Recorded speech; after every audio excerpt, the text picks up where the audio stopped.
yeah, so this is going to be the thing where, say my name 3 times and a podcast appears. So like, it's showtime.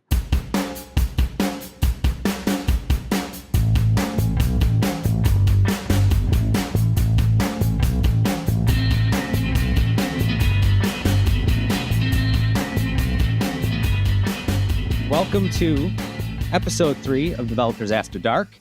As you can tell, or those of you who haven't actually watched it and only listened, you do not have to adjust your television sets because it is, in fact, a Halloween episode. And the reason for that is because we realized at the 11th hour that when we go to post this, it'll probably be the day before Halloween. So at the 11th hour, David was nice enough to humor us with our get-ups and our costumes. And so what we're going to do is, as we now traditionally do, now that it's episode 3, we can say traditionally, we're going to do a little bit of housekeeping just to kind of go over some stuff that, and I have to admit, in the last episode, I mentioned at some point that like the housekeeping would get shorter and shorter the more we did this. I was absolutely 100% wrong because I made probably twice as many mistakes in the last episode than I did the first. But we'll start with AJ's just to kind of like soften the blow a little bit. Alice Cooper is not the lead singer of Alice in Chains. That would be whoa! News to me. Yeah, no. That's what to AJ. To be fair, I realized that like 2 seconds after I said it, though. It's still really a correction if we corrected it in the moment. We're counting it. We're definitely counting it. Fair point. You should have realized that while it was in your head. I don't think they should have gotten to the point where you actually said the words. So, no, I'm sorry. The filter was turned off at that point, but it was Lane Stanley, I believe. The late Lane Stanley, I believe, was the lead singer. And then I mentioned, and it's actually the title of the last episode, No Higher Than Buckingham Palace. I don't know if there's actually a rule about that. I thought I heard that at one point. I swear to God, no. Someone told me that at one point, and I may have just kept repeating it. So disinformation spreader. I know in like the central area of Rome, like inside I believe they're called the Aurelian Walls, like you can't build anything higher than St. Peter's Basilica. And then I think also in Athens, you can't build something more than 12 stories tall to block the Parthenon, with exceptions. But I couldn't find anything about anything being taller than Buckingham Palace at any time in history. So that may have just been me with wishful thinking that nobody should build tall buildings because I hate heights.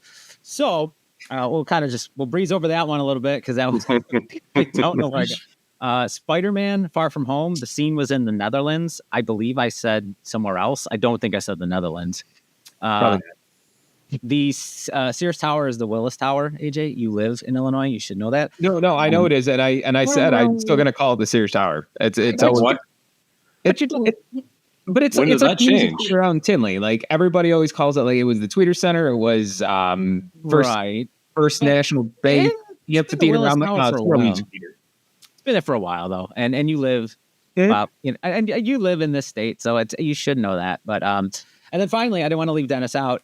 Dennis is really bad at 80s movies knowledge because he mentioned the movie and then he messaged us later what the movie was and then alluded to it, got everybody excited about an 80s movie where technology takes over house, and then couldn't deliver with the name of the movie. So with that said, those are some of our housekeeping and corrections. Oh, wait, what was the name of the movie? You still never said the name of the movie. I think he messaged it to us. I did, and I've forgotten since then what the name of the movie is. I wouldn't recommend watching it, honestly. It's not very good. The only thing I remember from it is that bathroom scene, and I saw that on YouTube recently, and that was still terrifying, but not worth an hour and a half of your time. Whereas this podcast, however, is perfectly worth an hour and a half of your time. Exactly. And the reason for that is because we have, and I like that segue, Dennis, a very, very, very special guest who I would have to say has done more in his life than if you gave people, I would say 5 lifetimes. It's a fantastic thing. I personally know him from the template marketplace. At that time, it was the asset marketplace. And he's gone from somebody that works with HubSpot to a friend to now someone on the podcast. I will let him introduce himself. This is David Roma. David Roma, why don't you tell everybody who you are and what you do? Yeah. Wow. The early template marketplace days, 2020. I mean, what a different world it is now. We should talk about that because that was a really interesting time in the HubSpot world. Yeah. I think at my core, I'm an entrepreneur. I'm a creative person. I'm a lifelong web developer. Okay, I've been a web developer since I'm like 11 or 12 years old and got into programming. I do SEO, PPC, traffic generation for a really long time. I'm a digital nomad, and currently I do a HubSpot, HubSpot solutions partner agency called Drive. And it's just me. I'm a solo agency. Okay. And I build HubSpot CMS websites for companies like Reddit. I do a lot of HubSpot technical consulting for enterprise customers, anything from, complex CRM migrations to coded workflows and all that good stuff. And as you know, I build HubSpot digital products like themes and modules, and I've got a bunch of themes on HubSpot's marketplace. And now I'm learning how to build HubSpot apps in Carter and Justin's bootcamp because I really love product development. And as a developer, I've built so many products over the years, and most of them never made it to market. Like there's such a difference between when you're a developer, you love to build stuff. There's no doubt about that. And my whole life I would just build stuff because I was really excited about it, but I would never take stuff to market, or rarely. And then I don't know, a few years ago, I just started realizing I need to do stuff with all this stuff that I'm building. And the themes were actually that HubSpot theme generator was the first real digital product that I ever brought to market, and treated it like a real business and did marketing and sales and customer service for it. And it's a much different world when you actually bring the product to market. Indeed. And so now I'm doing Carter and Justin's bootcamp to learn how to build HubSpot apps. I mean, I technically know how to build HubSpot apps, and I've built one before just as a hobby to see if I could do it. But their bootcamp is centered around building CRM cards, which I actually think are going to be, I think this is a bit of a longer intro than we would have expected, but I think this is really important. I think these CRM cards, and we should talk about this in the episode, is going to be a major thing for HubSpot CRM. Just like themes were a major shift and a huge growth lever for HubSpot in 2020, sort of getting early on that was major for a lot of us developers. I think CRM cards is going to be the same thing. And so I'm doing their bootcamp now so I can see if there's an opportunity for me to build and bring to market a new app, a new product. And I'm proud to say I actually reviewed Generator when it was submitted in the early days. So I feel like I've helped as best I can. No, but no, dude, you did essential. It's great to be able to see that from the very beginning and then see what it is now as one of the more popular apps, or I'm sorry, themes in the marketplace. And just real quickly, I'm the host, and obviously, so hopefully, if people have been watching this, they know who I am. Dennis, why don't you go ahead and introduce yourself? Dennis here. I'm taking this off because it itches, and I really want to drink my coffee. So I gotta imagine you're sweating under that thing. Oh my god! Feel it here, just a little bit. I'm just beard on beard, man. Oh. Beard on beard. Developer advocate at Yule HubSpot, and I do stuff. I'm the reason I'm here is because I can put this on YouTube for Nick, and he needs me. He has all the power of the video. Yeah, so he really does. And I'm AJ. I'm the developer advocate here at HubSpot as well, and I do things too. Dennis does probably more than me, but you're selling yourself short. But I mean, I'm the star, so let's not make yourself sound too important. Was that a short joke? Hold on, wait a minute. No, No. I'm only taller than you by it's not by much. That's true. The Laportes are a small family. We are absolutely. We are a small breed. Yes. Oh, absolutely, absolutely. Now, to start this off, when we were first talking, David, you had told me about a process that you were going to do in order to prepare for the episode. And I thought, okay, no, that's great. That's fantastic. And then when you actually showed me what you did, and the reason why I want to talk about it is because I think personally, everybody it doesn't even matter what your vertical is or your job, should do this exercise at some point in their lifetime, just to kind of, and I'll let you explain it, but I think it's just so vital and important. And then after you explain the reasoning behind it, why you did it, it just made it all more, yes, I want to do it myself at some point. So can you kind of give a little bit of insight into what that was and then why you decided to do that? Yeah. I mean, this was, well, because I knew you were going to ask me, about my origin story. And I was like, okay, well, I have all this info in my head, but I really have done so much in my life that I had a hard time like organizing it in my head. I could remember all the things, but to actually communicate it in a way that makes sense from like a timeline perspective, it was going crazy in my mind. So I took like an hour or two and I just went through like each important moment in my life. No. And I just wrote them all down in Notion.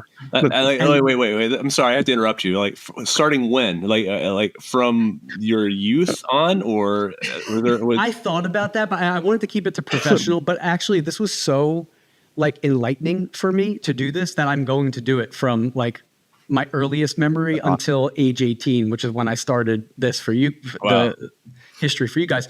And it was so good and then you start to remember all these amazing things and people that you've met. And it's a very good, and a way to do this. This is how I did it.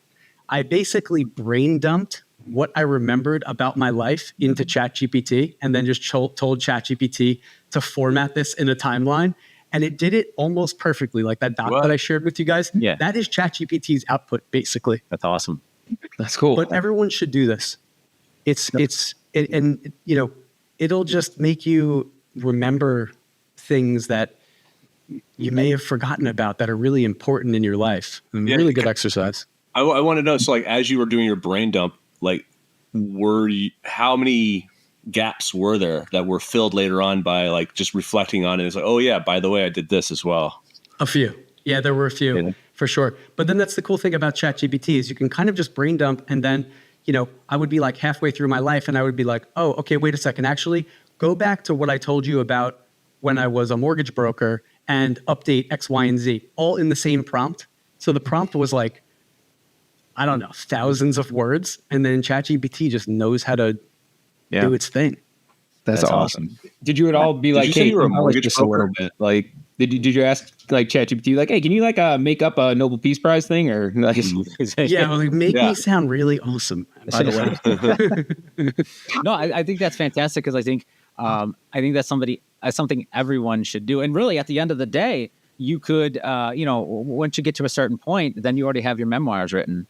If you want to do a book, if you want to do a book tour, you know what I mean? You've already got it there. So, but yeah, I do highly recommend to anybody that has never done this before or has attempted it or thought of it, go ahead and do it. Because then it also helps too. I was thinking as well, like if you ever go to like update your resume, it's not like you're going to dump all of that on there, but you've already got those things kind of highlighted and outlined, and it makes life easier. And of course, I'm sure like over time you'll update it, or there may be things you think of later on, but like just to have that somewhere stored, I think is just, it's amazingly beneficial. And honestly, thank you for doing that, because like not only did it like inspire me to want to do it as well, but then it's also like just a cool thing to read and then have a conversation with somebody instead of trying to like pull those things with questions that you may not even know exist, like as far as like the experiences. It's all right there. And I do appreciate that, because then it makes life easier for me, seeing as this, I'm not good at this yet. I'm hoping to be at one point, but like it helps tremendously. So, and have you guys ever read the storytelling? What's the storytelling? I can't think of this thing on. What's the story? Building a Story Brand. Did you guys read that book? Mm-hmm. No. You guys, I know you guys. I know what you're into. We're all like developers and marketers, so you're going to appreciate this book. It's called Building a Story Brand. You should, and it's an easy read. A couple hundred pages. You'll fly through it. But he really drives home the importance of storytelling in general, and like what it does to people's brain as they're reading a story and how it influences them in certain directions. Sure. I highly recommend it. So doing something like this for your life and creating this timeline, it makes you a better storyteller. And you can use it to update your LinkedIn about section. When people ask you, like, what do? You won't be all jumbled around and looking for answers. It just it makes what you do and your life timeline more concrete in your mind. which I think has a lot of like ancillary benefits. Do you happen to journal at all? Like, do you do a daily, journal entry? Yeah, I do that so every like day. that's like real time. Like this is your state of mind. So when you reflect back on your past, obviously you have an older, wiser, noggin up there. Yeah. Do you plan on like looking at this periodically as you age and your perspectives change to see like does your view of yourself change? Like the whole. Yes, Maybe. I'm talking. Yeah, I don't know. When I journal, it's more about like what, like resolving issues that I might have going on right now. Like what am I dealing with right now, whether it's in business or my personal life, and coming to a resolution there. But it's interesting to think about journaling for the past. Yeah, just to for think sure. about that. Do you find that it's easier to like say the what, I did X, Y, and Z. The really interesting thing is actually talking about the why. And there's two different. There's like you're in the moment, like where you actually can't have a perspective on it, versus later on in life where you can have a fuller perspective and see all the aspects to it, which I think is really cool. And to that point, that's actually so important, because when you're in the weeds, when you're actually in it, you can't really see the forest for the trees, or however that expression goes. Something like that. Yeah. But when you can, to your point, you're older. When you get older and you get wiser, you can look back at your life and you almost use it as like a mode of self-discovery. Like, I see why I made that career shift from being a mortgage broker to a web developer, and I see why like I felt like being a mortgage broker was sucking my soul. And I didn't really know that at the time, but like I see it now because I know myself better. Yeah, for sure. Yeah. What is it? Hindsight's always 20/20, right? Right. Yeah. Mm-hmm. No, that's fantastic. It's beneficial. It really is. And like just doing something like this, I think opens up a lot more like self-reflection too, because as you start to look at these things, like you said, Dennis, like that why question, I can't even think. I couldn't even count on one hand like the amount of times I've ever asked that question of what I've done throughout versus versus like just being able to regurgitate what the what was. Yeah. So yeah, for me that's now. I wanted to ask you, David, like, would you consider like the journaling part as like one of those things that are kind of like therapeutic? Because you had mentioned like as far as like with that goes along with your story that the kind of like and I'll use the word digital nomad, but I think it's pretty apt. You had mentioned other things like meditation and clean eating and things like that. Is journaling like one of those things too that not only it's beneficial in the ways of like being able to self-reflect, but do you find it to be kind of like a stress reliever as well? Well, I think for me, it's more of a mode of self-discovery. And I think self-discovery is really probably the most important thing that we can do, because when you can learn about yourself and start to know who you are, you can start to make better decisions in your life. So, for example, I always tell people, like, you should really figure out what you're passionate about as early as possible, because you're going to spend a lot of your life working. And I'm not saying passion has to correlate with work 1-to-1, but we should like learn about ourselves as deeply as possible so that we can align our actions with our, soul's intended path or whatever. Right. I think that's really important. I'm a web developer and I love coding and web development and building product and all this stuff that I do so much. I don't work. Like I get paid money, but to basically just play around with tech, AJ, you know about it. I see it. And awesome. So, and that's my reality. And people are like, oh, well, you live, your life's awesome. You do what you love to do and you travel the world and all this. And I'm like, yeah, for whatever reason, I knew that I wanted to live this way from an early age. I was super young, like maybe 10 or 11 years old. I saw the movie Hackers. And right when I saw that movie, I was like, this is it for me. I want to be like these guys. I just knew it. And I was a 10-year-old kid. Like, you don't know anything about yourself when you're 10. Right. So there are these things that are like wired up in you, these natural propensities and proclivities in certain directions. And I feel like we discover these things. How we discover them, we could talk about that too. Man. But I just knew from an early age that I wanted to be involved in this stuff. And I think that's what journaling does for me. Not that I journal so much. I mean, I really, I'll go into Notion and I work on my goals and my ideas and I guess you can call it journaling, but I think it's a tool for self-discovery. That's what I'm trying to say. I mean, I'm hearing all that. When I'm thinking about passion, I feel like sometimes people misplace what passion actually is. Like they put like a physical thing. They attach a physical thing to passion rather than you watch Hackers. You had an emotional response to it. That is where your passion lies. And understanding what that emotional response is actually what you really need to start researching to understand. Because you can do all kinds of jobs or duties and they not really fulfilling your passion. They might be getting into the direction, but until you fully understand that, you're just going around in circles. Absolutely. Plus, it's hard too to separate, like, especially if your passion might lie outside of work, because work is such a big part of people's time investment throughout the day. Like if you do work a 9 to 5 or whatever, like the hours are, it's sometimes like for me, I found it hard sometimes to separate, like, is this something I'm passionate about? Or am I just really, really in depth into it because I have to do it for work or because I want to make something at work really, really good? That may not necessarily be something that I'm so passionate about that, like, it keeps me up at night, or I got to, like, in the middle of, like, at 7 o'clock at night, I just have to go, work on this thing because I love it so much. So, and also too, the movie Hackers at age 10, I used to work at a video store and I'm sorry, David, but I wouldn't let you rent that at 10 years old. But I the same thing. Like you see that movie and you're just kind of like, and it's also funny too, like looking back, like some of the screens that they use for some of the, like the computer screens, like some of the prompts and like the programs are just like the best. It is amazing, but it was like you look now and you're like, oh my God, really? If you pause and read, I do this all the time. Whenever there's code on the screen in a movie, I pause and I read it. 8 times out of 10, it's something ridiculous. Once in a while, they've actually done their research and like hired a consultant to be like, hey, put some code on the screen that if someone like one of us is going to look at it, it's going to be legit.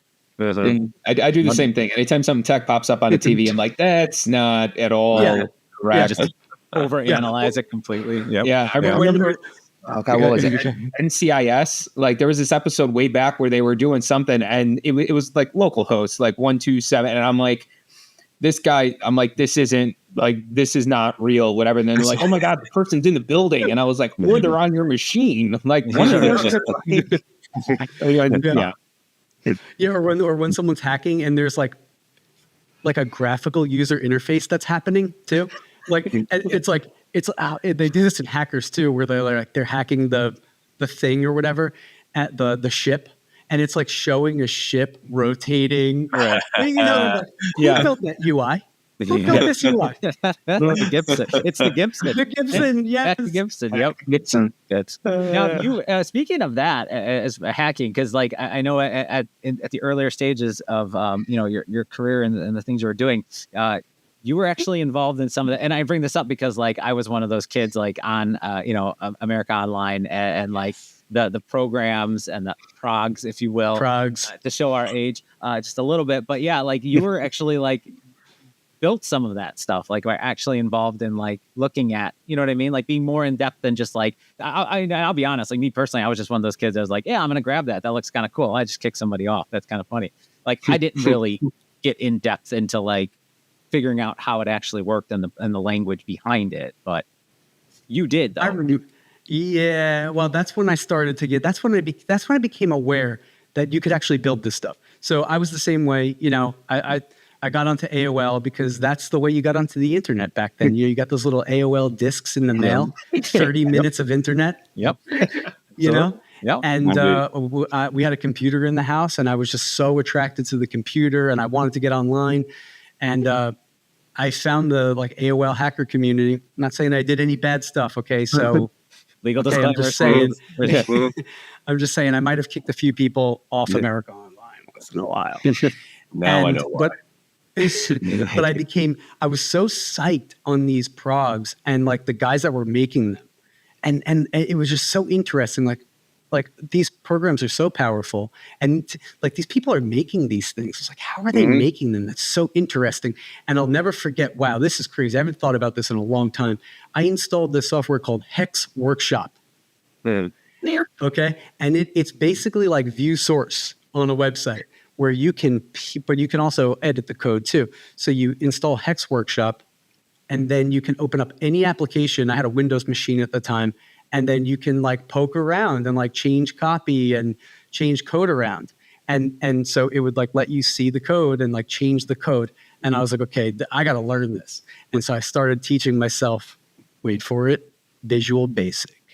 Yes, Yeah, I always thought that was, for me, like I always thought that was the best way to kind of introduce yourself into it. I've always been the type of person where it's like, if I don't know it, let me open it up. Let me try to break it. Let me try to mess with it and see what it does, and then learn from those mistakes, right? And people are always shy, like they shy away from that word. Like it's very, very, like it's poisonous. Like mistake.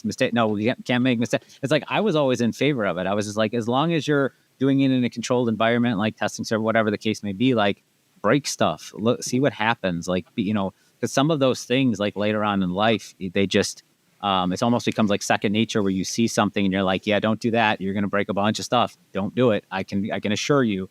So yeah, I really respect, and I always lean towards doing things that way, just because I've always had a very positive experience in that approach to it. So, and this is like the sign if you're an entrepreneur or not. Like, and honestly, this applies to life too. I mean, there's no user manual for life either, really. You got to kind of try stuff and not be afraid to fail in order to figure out what direction you want to go in. And if you want to read a good book about that, if you guys have ever read Psycho-Cybernetics, this is like top of my list. But that's it. That's what entrepreneurs do. And I think, if you want to master life, that's what you got to do. You got to follow your intuition. You got to try some things. You got to fail. Right. Succeed. You got to fail. Yeah. Break. Yeah. And failing is not bad. Failing is data collection. Right. Yeah, that's right. That's iterations right there, man. That's like a data loop, right? You're getting more and more info out of that. Exactly. You're either succeeding or you're failing and learning to increase your chances of succeeding. So it's winning either way. Yeah. Now, at an early age, you actually jumped from, like, you talk about like around the 10-year age, but not, I mean, it's a couple years, but that's pretty short. Like, you jumped right into, and Dennis is going to appreciate this, because he said last episode, like, everyone we talked to here has either worked in real estate, worked in mortgage, like worked in this arena. So crazy. Like, you said around the age 19 that you became an actual mortgage broker. Yeah. Yeah. So I spent like, age 10 to like, 17, just sort of being a kid, skateboarding, but also like dabbling in learning HTML and, but it was just a hobby for me. And then, my first job was I got a job as a mortgage broker. I was working at a skate park when I was 17, and my buddy, who's a little bit older than me, was like, look, I just got this job doing sales. You can make a lot of money doing it. And I turned him down a bunch of times. I was like, I don't want to do that. I want to skate, I want to skateboard and get paid for it. Like, right. And then he finally convinced me. And I went into the office and I sat on the phone and started making calls, trying to get people to refinance their homes when all the interest rates came down back in the day. And it turns out I was good at it. I was good at sales, and I had no idea. And I was really good at sales. And, just one thing led to... Wait. Are you responsible for the recession we had? Are you, is it all you? Wow. No comment. That is now the shortest episode we've ever had. Thank you for Sorry, guys. I'm having some technical difficulties with my new microphone. Now, the mortgage, like when you were at the mortgage brokerage, as part of the mortgage brokerage thing too, that's when you got bit by the SEO bug, right? Because that's around at that time. Because that's near and dear to my heart, because I started also at like an earlier part of my career, and I'll be honest, when you get opened up to the SEO world of things, it completely changes your entire kind of outlook. I mean, depending on what your vertical is, like if you've never touched that type of stuff, but as you've gone through this journey, like let's say we're at like age 19, you have already been exposed to code. You've already been exposed to the tech side. how did opening yourself up to the SEO aspect like change, or did it, I should ask, change your perspective on just kind of the way you approach things? Yeah. Yeah. And I think if you have like a natural propensity towards business, which I was just discovering at this age that I did, and I liked business, then lead gen is going to tickle your fancy at some point. And I was a mortgage broker, and I'm just, being a mortgage broker, by the way, I did that for 6 years. That taught me how to sell. And I think, just for all your listeners, if you can do one thing, if you can learn one skill, learn how to sell, because it can be one of the most valuable skills across your entire life. And I was at this point, as a mortgage broker, we have to generate leads. You guys know, you need to come in contact with people that either want to buy homes or need to refinance their existing mortgage. And I was buying leads from a company called Lending Tree. They're still around. Yeah. You see their commercials all over the place. Well, they're a huge lead gen company. I mean, they do a ton of marketing to get homeowners to apply for a mortgage through their website. Yeah. And then they sell those leads to mortgage brokers. So I was buying these leads. And these were supposedly the best leads, exclusive leads, $80 a pop. And so I was like, okay, let me try these out. They're pretty expensive. And I bought a bunch of the leads, and the leads were not good. And they were not exclusive to me. I found out that other brokers were getting the same leads that I was getting. The lead quality was sometimes, if not most of the time, not as good as they had led me to believe. And I was like, well, they're just a website that is capturing people's data, and then they're selling me those leads. I kind of know how to build websites at this point. I had a few friends that were into SEO, so I knew what SEO was, but I didn't know how to do it. So I was like, you know what? I want to take on a new web project anyway, because I was getting a little bored with just doing mortgage sales all day. So I decided to build a mortgage website. I built a website that's like Lending Tree, but for FHA mortgages, like a very specific type of mortgage loan. Because I figured, the riches are in the niches. I'm not going to compete with Lending Tree on these like short tail mortgage and refinance related keywords. Let me go super niche on the keyword targeting strategies when I was starting to learn about SEO. And I started to target FHA home refinances, because this was like as niche as it gets in terms of like keyword targeting. But it was also a really good it was a really good thing for business too. These like FHA loans. I can definitely attest that like the real estate industry, like mortgage and real estate, I mean, you can kind of combine them together depending on what you're talking about.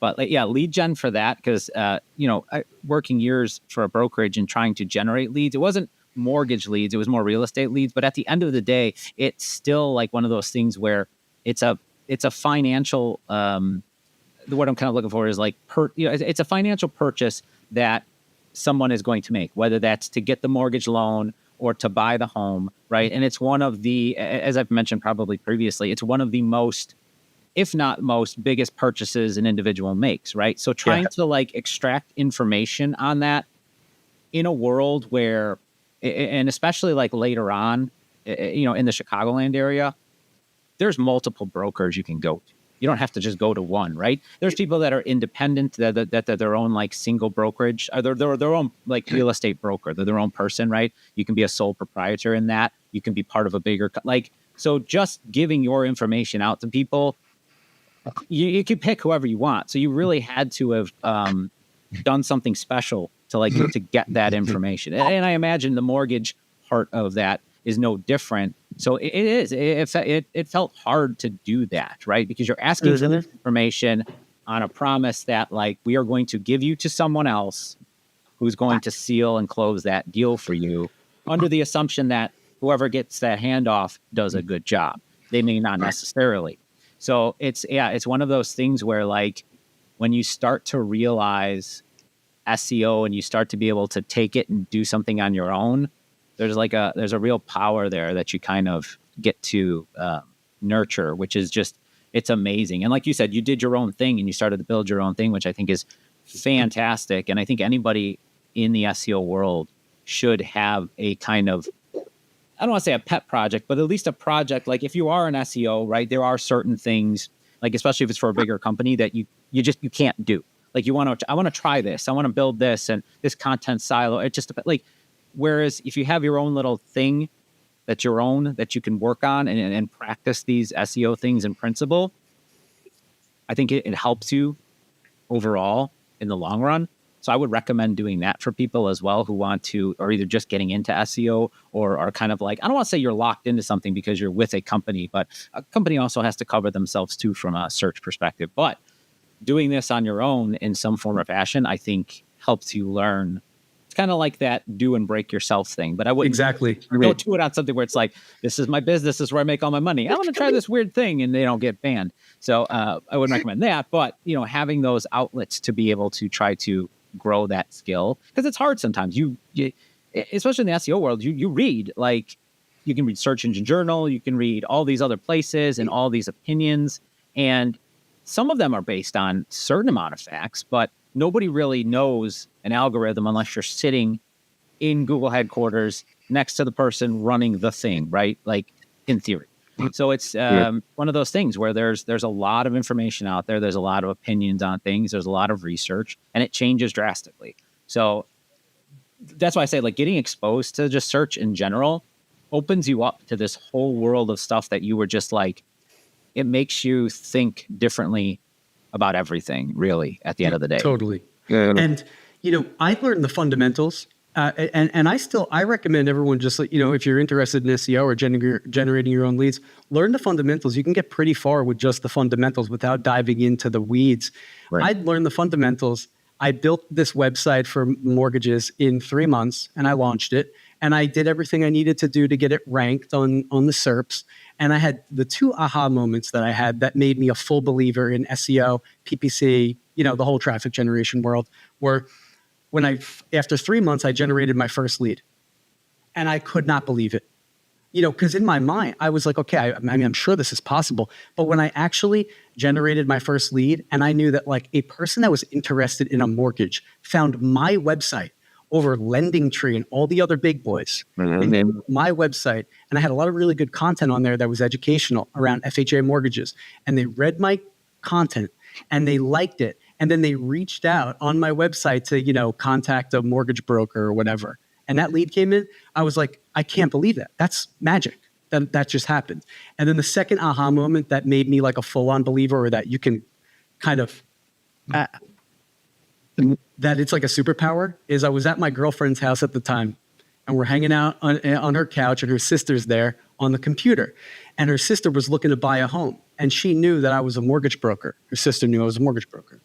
And so she's like, Dave, can you come over here for a second? I'm on this website right now, and I'm reading about FHA loans, and I want to see what you think about it. And I was like, yeah, sure. And I get up, and I go over to the computer, and she's on my website. She found my girlfriend's sister found my website on Google and was like researching FHA home loans. And I was like, okay, that's it. This is powerful stuff right here. That's awesome. Now, as Dennis mentioned, you were responsible for the economic collapse in the housing housing bubble bursting. No. But you, at a certain point, there was a after all that, there was a transition from your career. At what point during that did you make that decision where you were like, I need to transition my career into something different? Like, not different necessarily as in completely different, but I need to move in this direction because where I'm at right now, especially after all of that, because that was, I mean, not to make light of it, but there was that was a pretty rough time. Like, I was working at the brokerage at that time in Chicago, and there were just, there were people talking about like, well, I have to sell. I don't have really a choice. This was going to be the time I was going to sell, but I have to eat that $100,000 I'm going to lose. And I'm just like, I'm looking at them like, you're serious? That's a real number? You're really going to have on this condo that you have? And he's like, I got to move. Like for work purposes and stuff. And it was like, yeah, I can't wait for it to bounce back. I don't know if it ever will. So like, when did you, at what point, and what was like, I guess that tipping point where you decided I need to move in a different direction?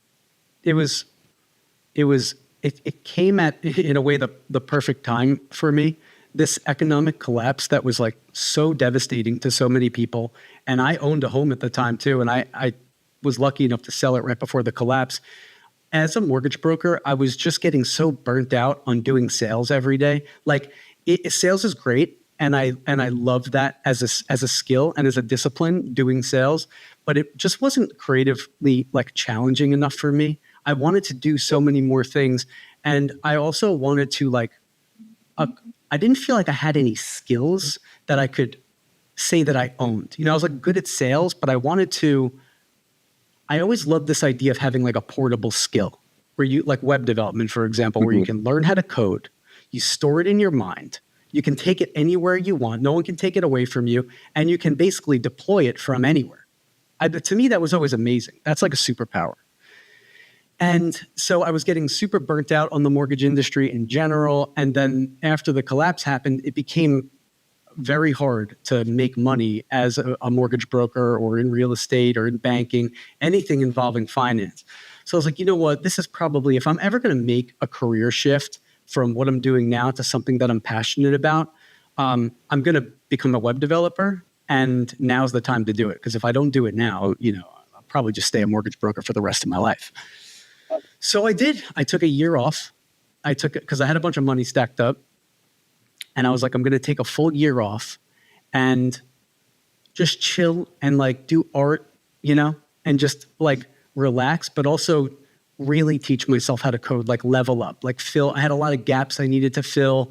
Also, this is around the time where we were going from table-based layouts to CSS-based layouts. So I was like, I know I need to learn CSS for layouts, so I'm going to do that.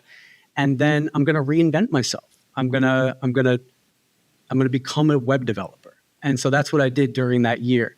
I really leveled up. To ask you a question, sorry, I didn't mean to interrupt you, but to sharpen some of those skills or to even acquire some of those skills, what were some of the things that you did? Because especially now more than ever, like I think the argument can be made that there's tons of places you can go to either learn a new coding skill or any skill, really, like learn a new skill, sharpen a skill. Were there anything that you kind of gravitated towards in that time frame where you were trying to kind of like level up? Yeah. Well, my mortgage website was like the first project that I worked on where because it was starting to do really well right now at this point. And so I would work on the mortgage website all the time.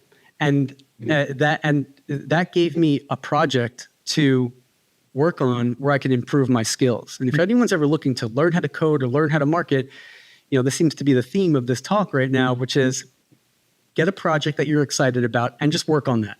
And you'll learn everything that you need to learn. And it's the best way to learn because it's a feedback loop. And so at that point, like after a few years of working on that website, pretty regularly, I started to get good with HTML, CSS, and CSS, a little bit of JavaScript and SEO. But to level up, you're right. There were no code academies.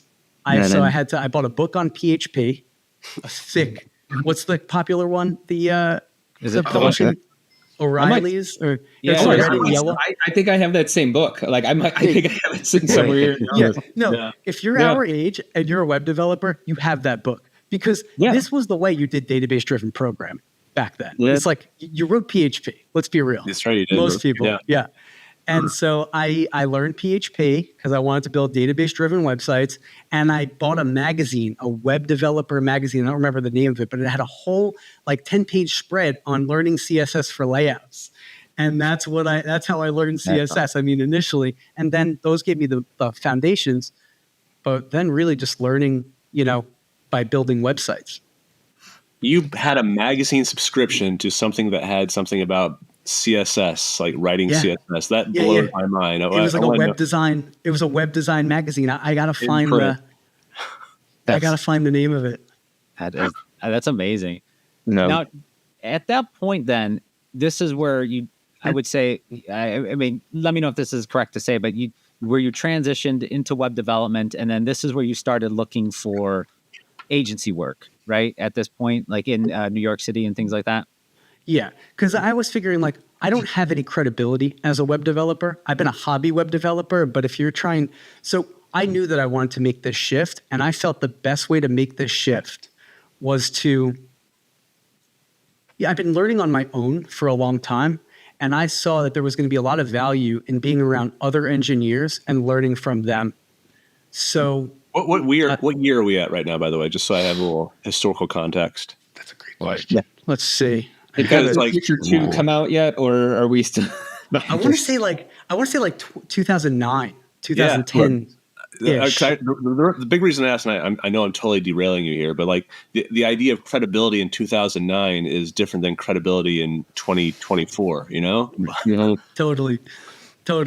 But I was like, people know me as a mortgage broker. They need to know me as a web developer now. So my plan was, first thing you have to do if you're ever looking to become a web developer is you got to build a portfolio website. DaveRoma.com, yourname.com. And I just figured if I had a portfolio website and I had 3 projects on that website that I worked on, 3 web dev projects, my mortgage website was one of them. So I just convinced 2 of my other friends to let me build their websites. And then I had 3 projects on my DaveRoma.com portfolio website. And then I was like, okay, if I can get an agency, because back then it was all about, and it still is, like if you're in New York and you're a web developer, you're either going to work for an agency, like big ad agency, or you're going to work for a product company. Yeah. Well, most likely. And so I was like, okay, if I can get an agency to hire me as a web developer, I don't care if they don't even pay me. I just want to have on my resume web developer for like 1 year, and then no one can tell me I'm not a web developer. I already have the skills, but now I have like the recognition from the industry. So I made my portfolio site and I got put my projects on there that my friends let me build their websites. And then I just started applying for agency jobs in the city. And I eventually got one for $10 an hour as a junior web developer. That's awesome.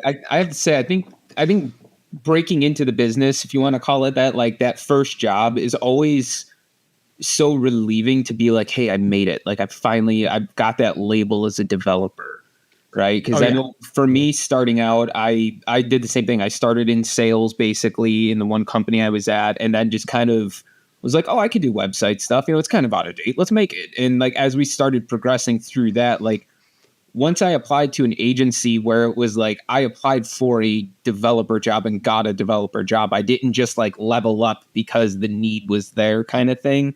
It definitely gives you a whole different attitude towards like, because a lot of us are talking like it was our hobby. Like this web stuff was a hobby.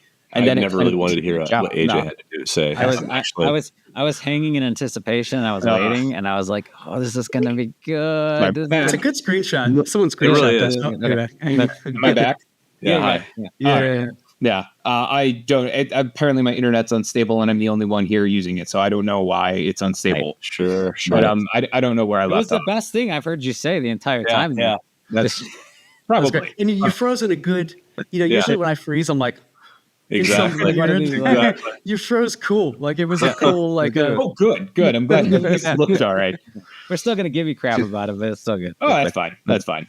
But yeah, I think going from hobby to making that hobby a career, I think is just that fulfillment that you feel like I'm doing something I'm passionate about. Yeah. I think that's a huge thing.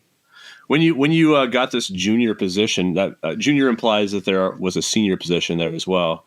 So you were working on a team. How did that? How you've been coding prior to this change once you realized there had to be like a structure with a team organization? That's a great question. And luckily, I only had one. There was a team of 2 developers. It was me and my senior, and.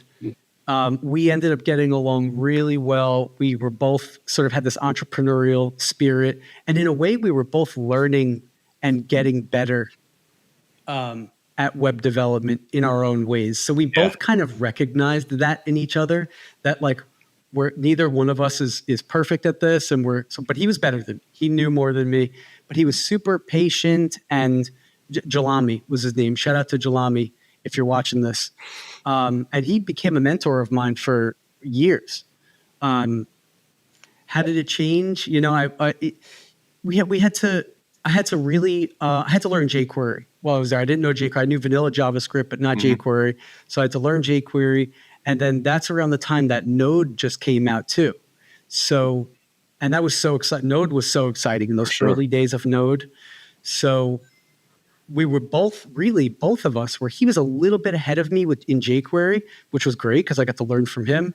And then I was actually ahead of him in Node because no one really knew Node at that point. And when I saw Node, I was like, this is going to be the future. And I went all in, just started learning about Node. So I actually ended up teaching him a lot about Node. So there was, in a way, there was also like an equal ground for us too.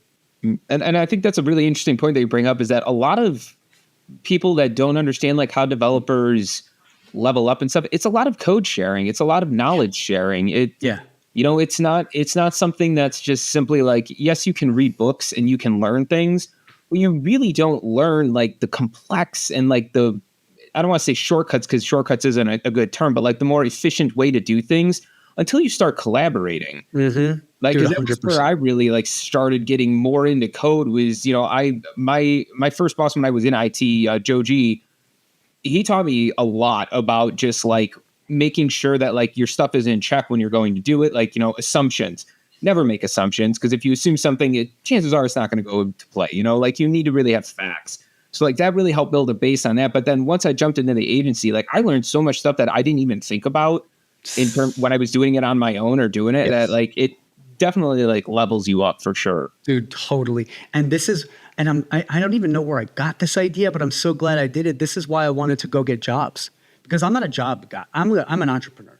I'm not a company guy, and no shade on people that work at companies. It's just, I know myself, I'm an entrepreneur, but I was like, I need to be around, AJ, just like you said, other smart people with different perspectives. Because over that year that I took off and like, taught myself everything I needed to learn, I kind of maxed out on what I was able to achieve on my own. Right. I was like, I need other people's perspectives and I need to learn with other people. This is such a good way. Can we fast forward to now then? Because you're an independent company and you write the rules. Who are you? Where's this, this challenging, this, tug of war coming from now? Good question. I'm full of them. That's a good question. It's a good question. Nice. Yeah.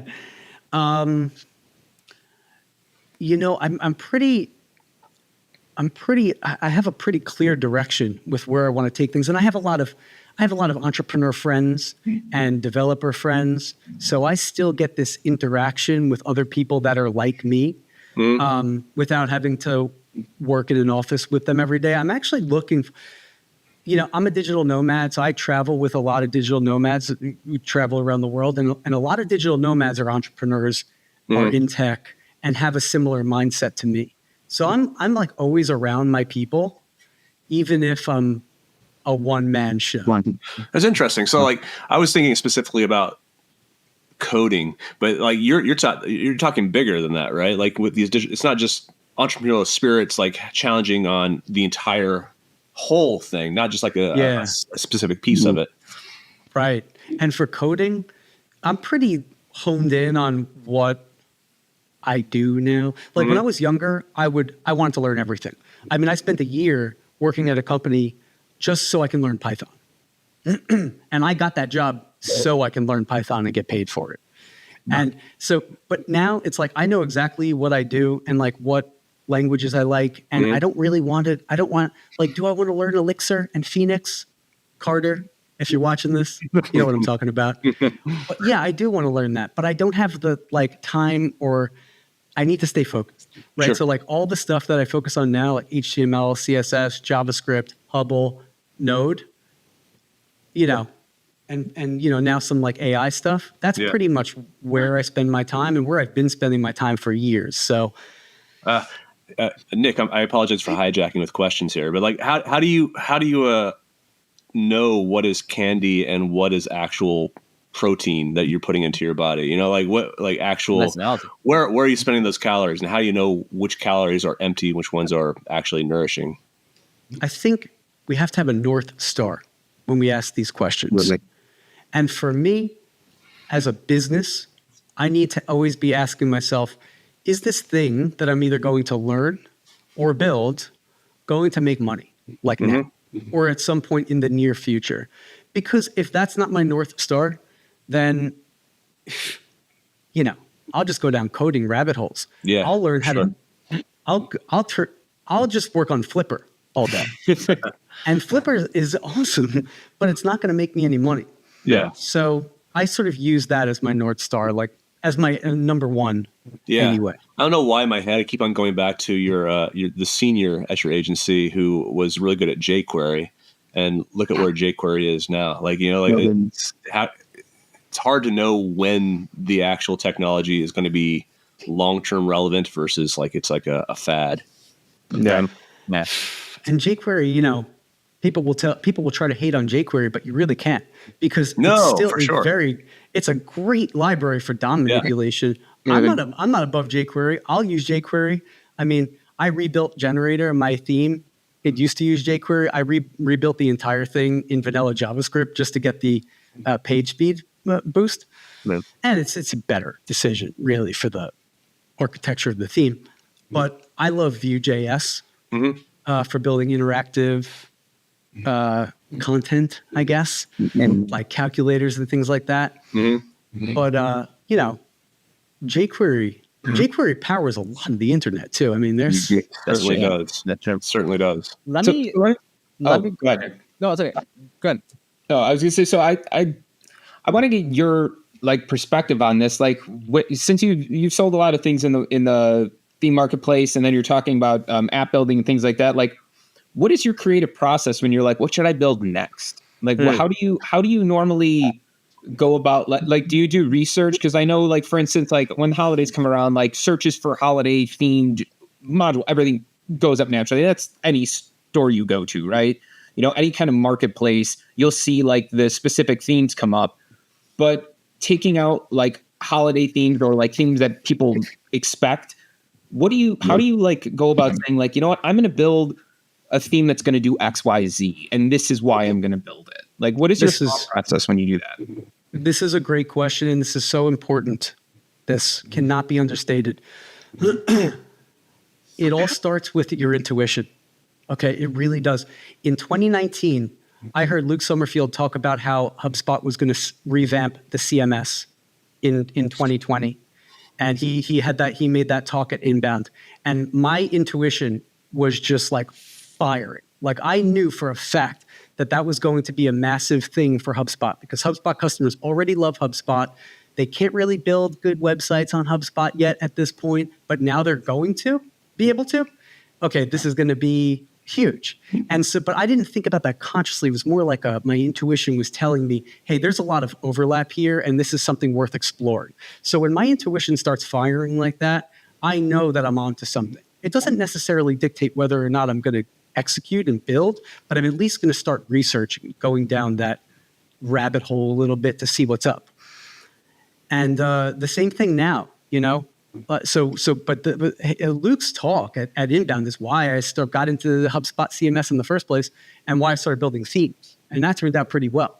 My themes are doing really well. My free themes are generating a ton of leads, like 1,500 leads a month. Am I allowed to talk about that on here? Oh, yeah, I mean, if you're disclosing it, that's fine. Plus, too, let's not forget that this was around the same time too that I was hired. So, I mean, these things all correlate together. Dude, they all correlate together here, and you know. But I did want to take you back though, really quickly, back to around the 2013 year that you have in your timeline, because you talked about the entrepreneurial spirit, and then you talked about these things that really drove you. But at this point in your career, you had kind of, and I'm using your words, not mine, but like there was burnout, and it's a real thing, right? It's an absolute real thing, and the reason why this one sticks out to me, this part of your journey, is because you at that point had joined a company that, and I say this tongue in cheek, but I absolutely loathed when I worked at the brokerage, because at that time, when it first started, it hadn't really jumped into the real estate. It was more of like on the tech side of things. But Compass, this is around the time you joined Compass, and like I was in awe of like as Compass became like more into the real estate world. Just, I mean, you know, and the owner of the brokerage that I worked for, if he hears me say this, he's probably going to be like, really? But it was beautiful. Like they just did things right. Like as they started building up that tech previous, and then started moving that into the real estate, it was just, I was in awe of just the way they built everything out. So my question is, what caused, like, if you don't mind answering it, like, so what led to that kind of burnout and then that jump over to Compass? What led to the burnout, it was the agency, working at big agencies, you're required to cut corners. You will be required to cut corners and work really fast at the expense of executing with quality.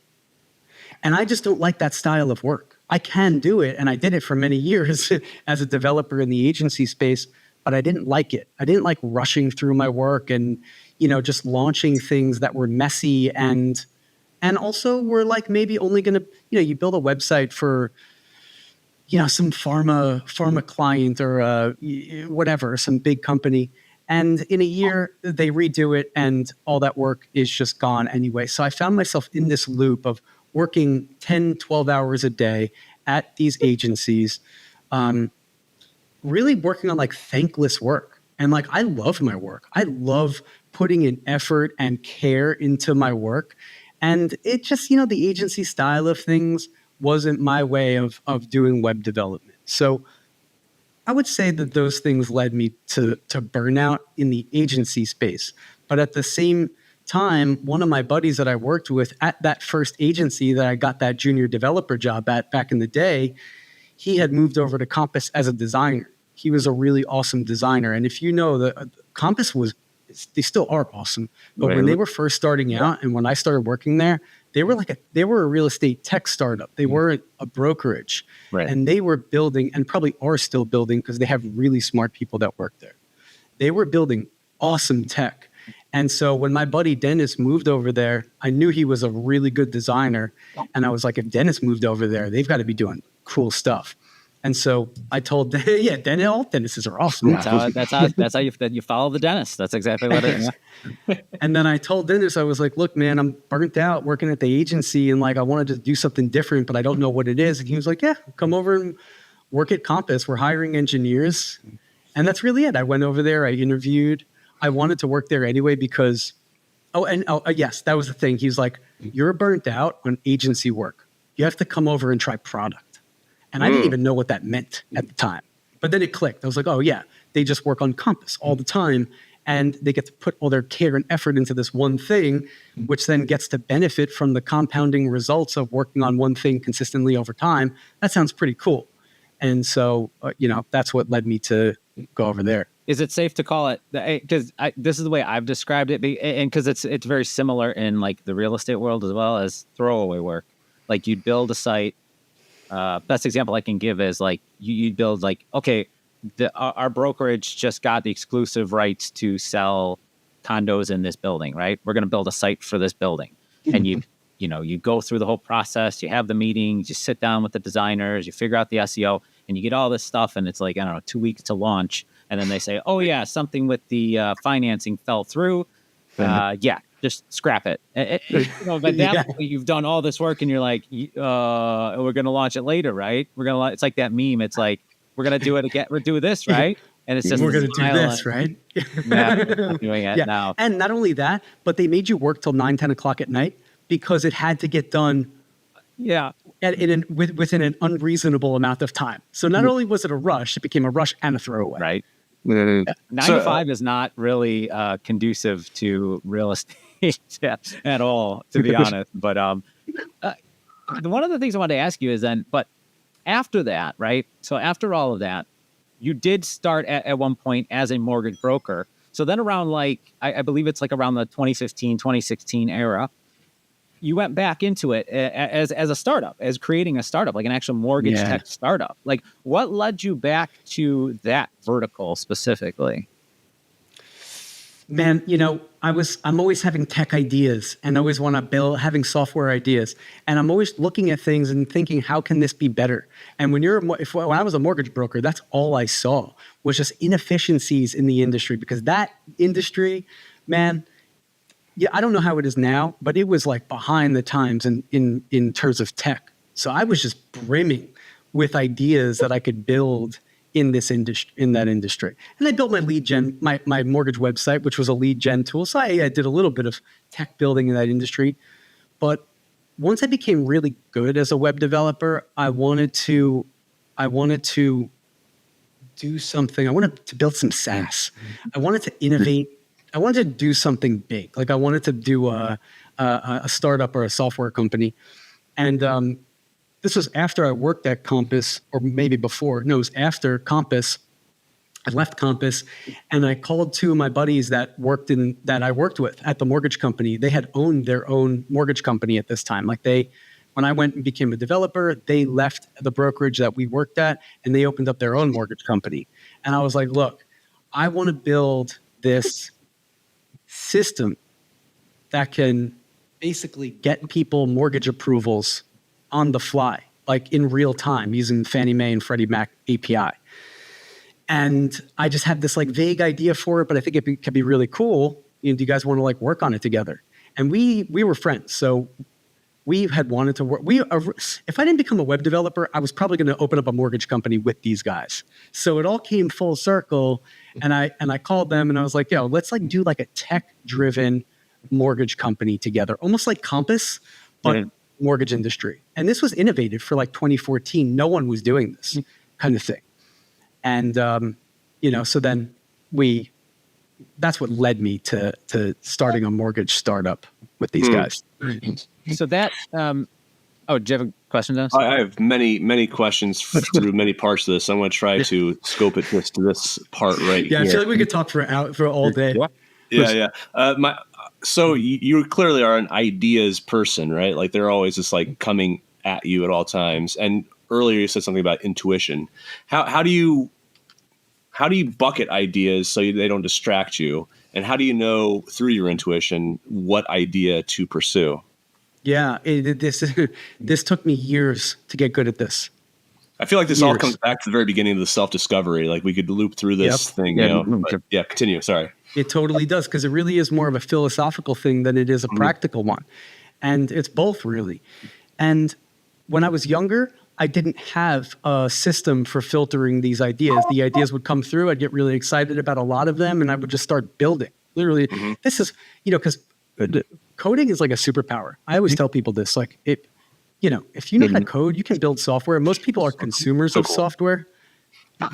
People can actually build software. We're in the minority. There are not many people that can actually build the stuff that everybody uses, but it's a gift and a curse, because if you're also an ideas person and you don't have a way to filter what you should be working on, because we have finite amount of time and energy, then you might just start working on everything that comes in. Yes. And it wasn't really until 2016, I think, where I was just building something like a cryptocurrency news aggregator, or actually, no, I don't even remember what it was. It was something. And I'm like working so much. And I was talking to my buddy and I was like, dude, I'm working so much and I'm like broke. Like I work so much and like, I'm freelancing at this point. And I was like, I'm coding every day. I'm working like 12 hours a day and I have like no money. And he was like, are you working on stuff that's going to make money like now? Or are you just working on stuff? And I was like, it's a good question. Yeah. Because if you're an entrepreneur, and especially like a solopreneur, you have to be the CEO, the developer, the CMO. Right. You got to be all the things. And it's easy if you're an engineer, if you're a developer at heart, you love development. You love coding, you love building stuff. And it's easy to get stuck in the engineering mindset of just building things and going down rabbit holes. But if you're going to make a business out of this and you're truly a developer, then you have to learn how to be a CEO and plot the direction of yourself and your company, and also be a CMO / salesperson and figure out how to sell your stuff too. Yeah. Also, just to add to that, you have to learn how to stop and say launch. Because I think AJ, I shared this. Nick, I think I shared this article recently about one of the problems is like when you have so many ideas, you go through 80% development of it, and you just keep on going and you iterate and you iterate and you iterate, but you never launch it. So you always have this baggage behind you, like, like a guilt, like this is just all your weight. And it adds and adds and adds. It's the age-old question of how many domain names do you own and how many do you use? Like that's like a big differentiation there, right? Like I have a ton, right? But I really only probably have like 2 that are actually active. No, that's now. As an entrepreneur who's forward thinking, and I think it's safe to say that there is then something happens where you do run into adversity. Now, with the tech startup that you started, you had mentioned yourself that it didn't come to fruition and eventually had shut down. Like, and you also mentioned two things like with regards to lessons in failure. As a person that thinks in those terms and like you do, and you're always constantly trying to innovate in that, how do you turn that mindset and kind of, because some people, like, I'll be honest, like I have the hardest time with that, is any type of failure is getting back up and like saying, okay, well, that didn't work. Well, let's just do this. For me, it's super hard for me to do that because I get so bogged down in just that word failure. Okay, it failed. And I get like, you overanalyze and you start to like obsess on the why instead of the, well, why don't make it better? Like, so how do you, as someone that thinks the way you do, and I am envious of that, because it is something that I lack personally, is that type of mentality that you have, like the entrepreneurial kind of just, let's move forward, let's innovate, let's move forward, let's innovate. How do you get over a hurdle like that? Like something where the tech startup didn't happen, or it happened, but it didn't work and it had to be closed down. The next step. How do you get over that hurdle? I bet it's like getting over heartbreak. You feel it. It sucks. Your heart's broken. And then, after a while, it subsides, it wears off, and you go back and you start dating again. And I think entrepreneurs have an optimistic disposition. And I don't know where mine came from. I certainly didn't like will it into existence, but I've always been just really optimistic with definitely with this sort of thing. We're like, there's only going to be success. Of course, there's going to be failure, but the trajectory is always going to go like this. It's going to go like this, right? I don't know why I think that way, but I certainly am like that. And I think you just do stuff and you fail and it's going to suck for a little while. And eventually you get good at it and you do stuff and it fails and you're just like, whatever, just going to move on to the next thing now. You don't even think about it. Right. So, but I don't know. I don't know what keeps certain people down, where they have a failure and they're just like, this is the end. There's nothing else I can do. I just don't see things that way. I just see like, success is always the inevitable outcome. It's just a matter of, going through the motions, but eventually you will succeed. Like I always tell people, part of passion. Yeah, maybe. Yeah. I'm thinking about, go. Sorry, I'm interrupting. Talk. Oh, go. No. Oh, I was thinking about how like, success, failure, like playing basketball, like you're learning a sport, or piano, whatever it might be, that you have to have a passion for it. Like, you have to enjoy the actual process of playing, totally. Not just the outcome of being a professional, Enjoying the journey is definitely a really important part of all this. And especially being a developer, that's why, if you're a developer, you have to love it. I always, a lot of people ask me if they should become developers because, you can make a lot of money as a developer. And I always tell people, like, if you don't absolutely love it, I don't think you should, because it's so hard and you have to be able to deal with such hard stuff over such a long period of time that if you don't love it, you're going to give up.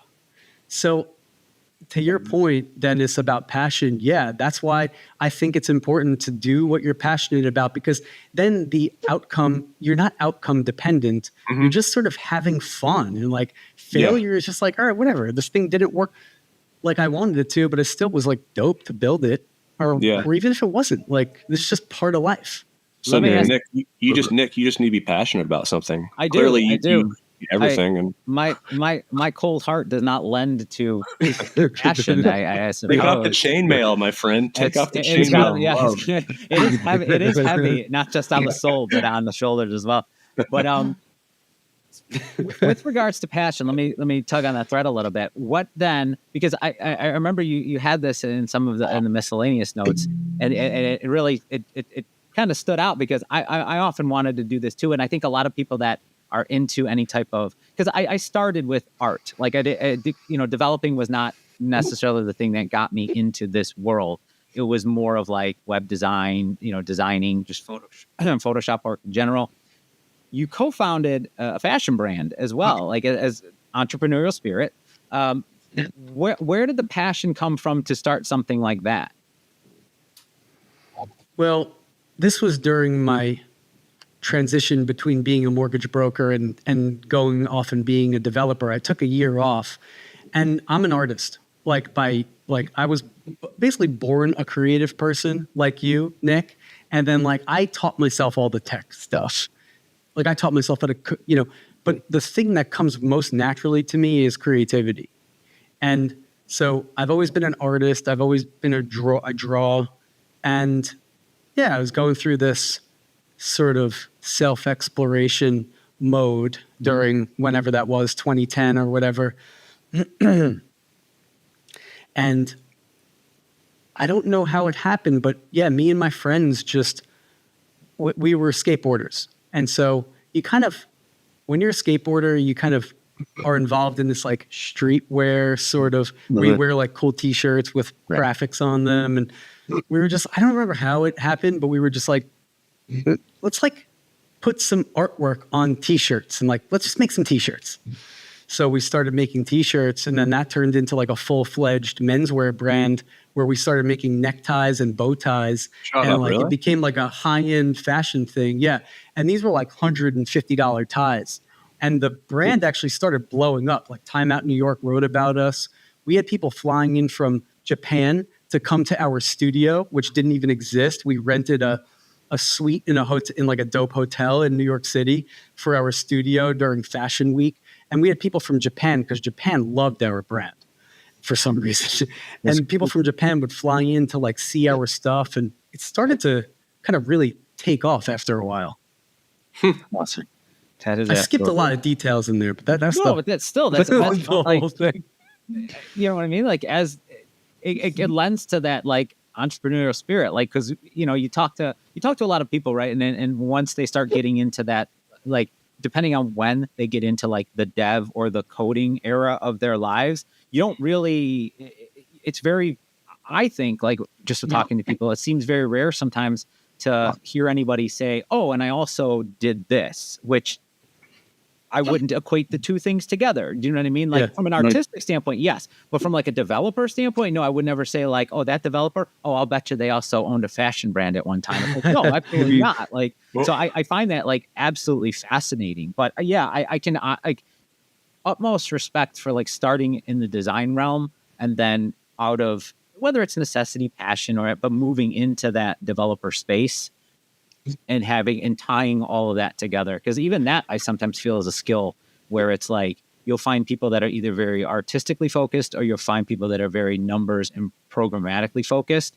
And to find a person that can marry the two together and function, well in that space is great. Yeah. Good. Yeah. It's not easy. Juggling both the left brain, right brain. Right. It's making them work together. It's tough. I'm curious. So you blew up, and how did you, and this could extend to your present day, how do you manage the scale aspect of it? I imagine within the fashion thing was a little bit harder because you have physical manifestations that you have to deal with, the tangibles. And you also had people you're working with. But how did you, were you anticipating success? You're optimistic, obviously, but that type of success, we were just doing it for fun in the beginning as a hobby. This was this is us putting my artwork on t-shirts and all my friends wearing them. That was just pretty cool and fun. Mm-hmm. And then when we got to a certain age, we weren't really wearing t-shirts anymore. This is when the whole menswear sphere started blowing up around 2010. So we sort of rode that wave kind of accidentally. And we started wearing more dress shirts and cool, more mature things. So my buddy Paul was I kind of want to learn how to build ties, create neckties. Mm-hmm. I was make it? What do you mean? He's yeah, I want to make neckties. I was okay. So let's do that. That's cool. Me too. Like, let's learn how to make neckties. So we took a sewing class, and then we took a tie making class in New York City. And but that time making class kind of sucked, but it did teach us the basics. But then we learned how to really make good ones from YouTube. And we started hand making neckties, and it would take, each tie took like 4 hours to make each necktie. We would spend all weekend just like sewing, I'm not hearing scale right now. I'm not hearing scale at all. No scale there. That's custom, and we went on for years. It was like 2 years t-shirts, 2 years of hand making neckties. And then we found a good manufacturer in New York City who actually manufactured all of J. Crew, Tom Brown, all the big guys. So we got somehow blessed with that hookup. And that's when we were able to start scaling because we had the manufacturing. That's when I took over the website. I was like, now I'm going to build a cool website for the brand. He was focused on more like biz dev. And then it got to a point where it was like probably really going to blow up. Like at this point, this was like mid blow up where we were actually like making some money from this thing. People knew about us in Brooklyn and New York. And we got to a point where we had to decide, is this the direction we want to go in with our lives? Because it just started accidentally as a fun thing to put my artwork on t-shirts. Like, what are we doing? Now we have like this is like a real company now. And after we did the company for 7 years, and we both decided that it really wasn't our passion, fashion. We would have to go to Fashion Week and like do all this fashion stuff. And I'm sitting there and I'm like, what am I doing here? I'm not a Fashion Week guy. I don't like fashion, but somehow accidentally ended up in fashion. And we decided to just dissolve the company. We were like, that was it. We're just going to end it. Wow, that's a big decision, man. That's huge. Let me say, I don't even consider this a failure though, because and even if it was a failure, that'd be okay. But this was, I think, a very smart, conscious decision for us to make because both of our lives went in really good directions in their own ways. Like I wouldn't be doing what I'm doing now if I was still involved in Graham Withers. For sure. What was the name of the company, just out of curiosity? I was in Brooklyn at that point in time, so maybe I knew. Graham Withers. And maybe those words will sound familiar to you. Where did you live? I lived in Prospect Heights area. I lived all over Brooklyn, but for about 10 years, something like that. The name comes from a cross-section, Graham Avenue and Withers Street in Williamsburg. Yeah. Oh, that's awesome. That's how we named it that. That's awesome.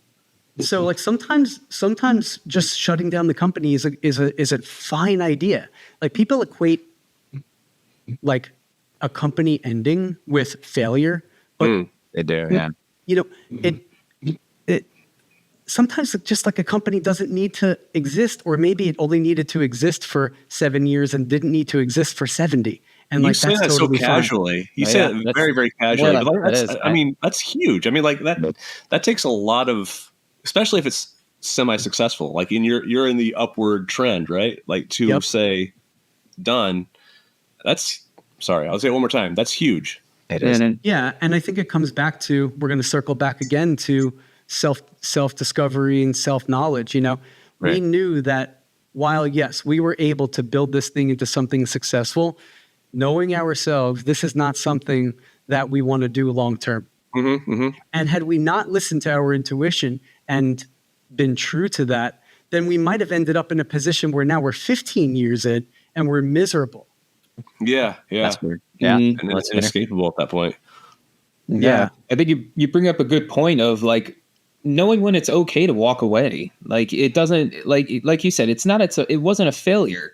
It was just, you guys decided like it's just not that anymore. Right. And that's perfectly acceptable. And I think people need to understand that too, from like any kind of technology perspective. Like some people will work on websites and it's okay if the site didn't turn out the way you wanted. Like iterate, go forward. Or like sometimes you do need to make that decision. Like I said, like I've got like the tons of domains.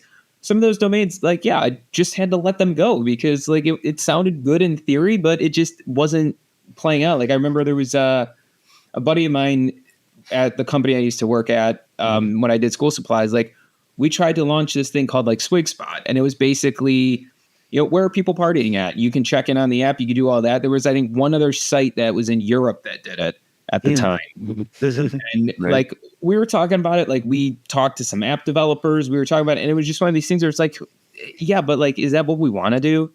Because like I was getting to the age, like, I'm 40 now, and it's like, yeah, I'm getting to the age where it's like, hey, partying is not the thing for me anymore. Right. So it's like, do I Not want to to mention too, like having that many domains, when that 2 years rolls around, it's time to pay the bills. It's like, do I really need all this? Yeah. It's like, oh, those can go away. Anytime I get that email of your domains are going to renew, I'm like, oh Jesus, that's like, that's like a mortgage payment right there, you know. And it's important to point out that these things are relevant in and of themselves too. You know, the 6 months that you spent on SwigSpot, that wasn't nothing. You know, exactly. You guys generated good ideas from it. Right, exactly. So, you know, I think we can look at things like that. Like these things, not everything is permanent. Actually, nothing's permanent. Right. And eventually everything sort of, you know, dies and goes away. So it's just a matter of, maybe we should title this podcast. Ask one more question. Eventually everything goes away. The most grim title, everything dies and goes away. Don't do that. For a Halloween episode, though, it makes sense, right? True. Yeah. And so the question is, ending a company is hard, and it worked out for you.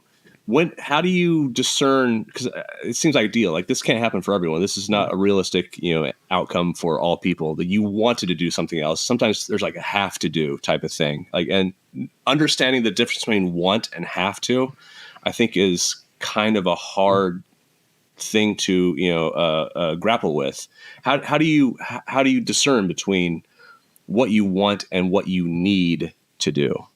Yeah, we gotta make money, gotta pay the bills, and I think that's why I make that my North Star nowadays when I'm considering what projects to work on. It's like, did I make enough money to, am I making enough money every month to like fund my lifestyle, fund my business, put money in the bank, invest? Okay, yes, great. Now, what else do I want to experiment with? And, I think that's a really good way to just look at it. Not everyone, but, I would imagine there's people that are in a position where like maybe they don't love their job and they want to quit. But if they quit, that paycheck goes away. Exactly. Well, they might not be able to make it 2 or 3 months. Right. That's fair. So, I can help those people. I mean, I can give some advice for how to make that transition if you like. I have a lot to say on that topic, actually. So let me ask you a question. This is something that I find really interesting. As you said, you're a digital nomad, so you travel everywhere. You do all of that. How does that work financially for you with cross currencies and things like that? So, like, is your business established in one area, but you just travel? And then when doing business, like if, like, say you come across somebody in, like Spain, you're over in like in that region there, you come across somebody there and they want a website and you go to work with them. Like, is your bank in like the US? Is it like, how does that work as a digital nomad? Because I know like in most agencies, like, hey, they're incorporated in the state. You usually have like the local area businesses and like everything is kind of a little more straightforward. But I've just always been curious because like the digital nomad lifestyle, I know a couple of people that have, decided like, we're going to just RV it or like, we're just going to live on the road. How does that work? And like, how do you know when to make time to do work versus, exploring or hiking or any of the other things in the places you go? Guys, these are all really good questions. Okay. I know it's only been 3 episodes, but you guys are getting good at these. I've been reading both.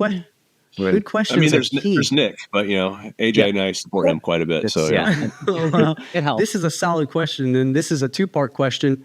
And in terms of, when it comes to my products, I have customers all over the world. Companies in Australia, Denmark. Australia loves my themes, but this is so it really doesn't matter where the product money sort of comes from. I've never really, and I've worked with, so my company is established in Florida. Okay. And for all intents and purposes, that's where I'm based. Like I have a burner sort of mailbox here that I can get all my mail sent to and packages, and then I can get them shipped to me no matter where I am. So when I'm traveling around, I don't really think about or even care about where the clients are. it's just like, if we're a good fit to work together, then I'll work with them. So do you often find yourself like, you'll get a client that's, in Italy, and you'll be like, I'm going to go to Italy for a couple of months. Like, is that essentially how you work? Or is it one of these where like, oh, I've got a client from Italy, but I'm just going to stay in Florida for a bit?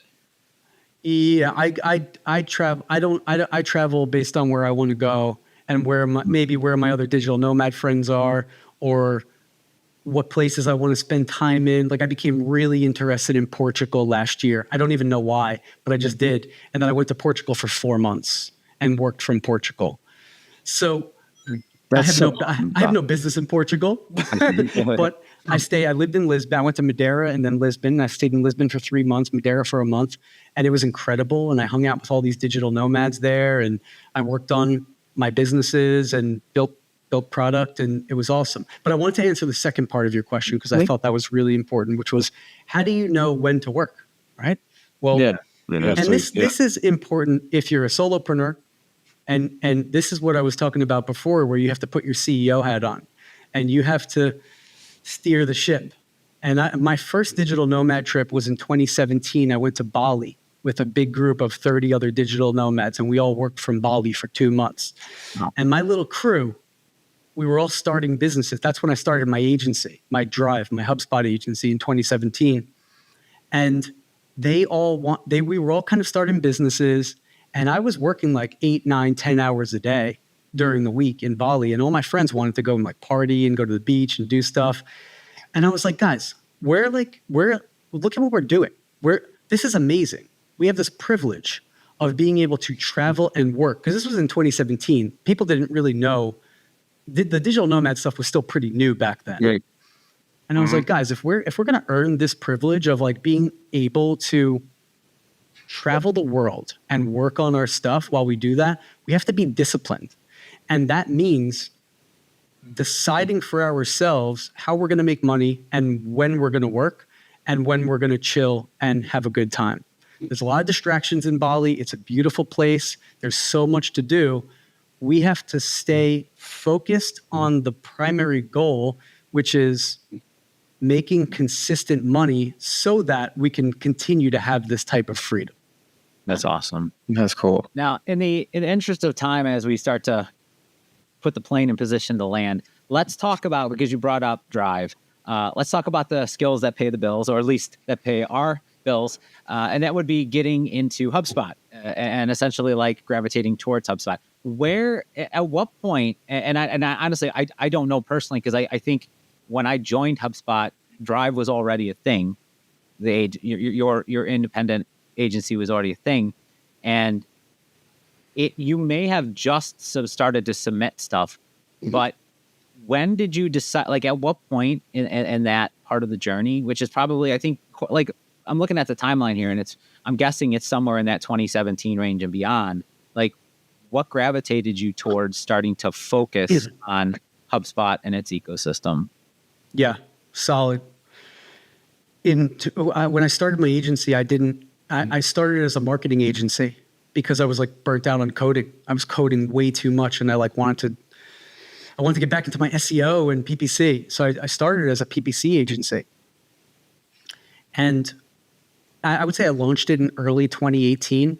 And I launched my company back then in 2018, you were able to download all of your contacts from LinkedIn with their email addresses and then send an email blast to everyone. So I did that, and I got like 4 or 5 clients that way. No. You should always leverage your personal network if you're trying to start something. Mom? And how's your website, Ma?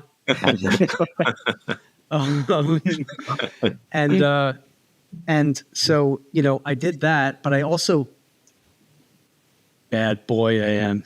I'm so sorry, guys. What was that? What just happened? Could you guys hear that? No. You just froze for a second. You froze for a second. Okay. In that case, sorry. My phone started ringing. Oh, that's okay. And I heard it so loud, but I'm realizing that I only heard it in my AirPods, and you guys couldn't hear it. So that's why I was apologizing. I thought I turned it off. Sorry about that.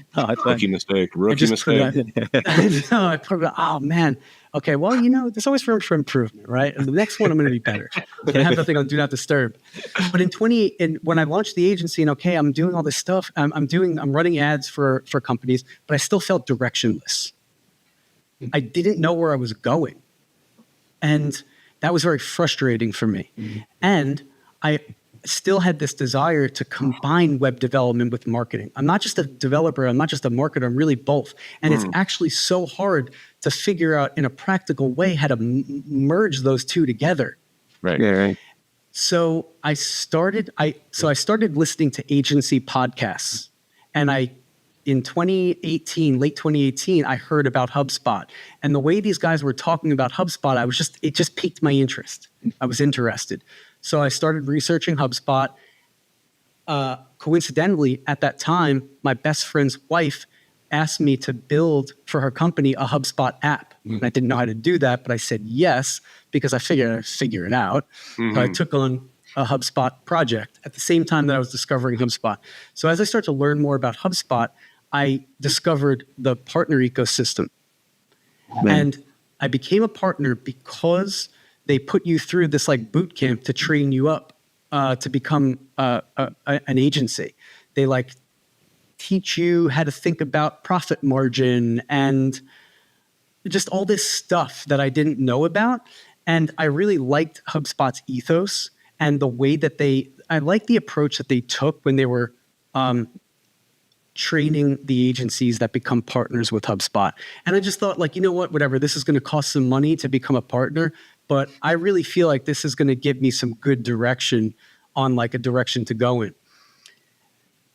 And so that's how I became a partner. But it wasn't until I heard Luke's talk at Inbound in 2019 about HubSpot revamping their CMS, introducing the concept of themes with drag and drop capabilities for HubSpot customers. That's when I had a feeling, but going back to the intuition, that I was going to be able to combine my web development skills and my passion for web dev with marketing, because HubSpot back then, and still pretty much is, mainly a marketing ecosystem.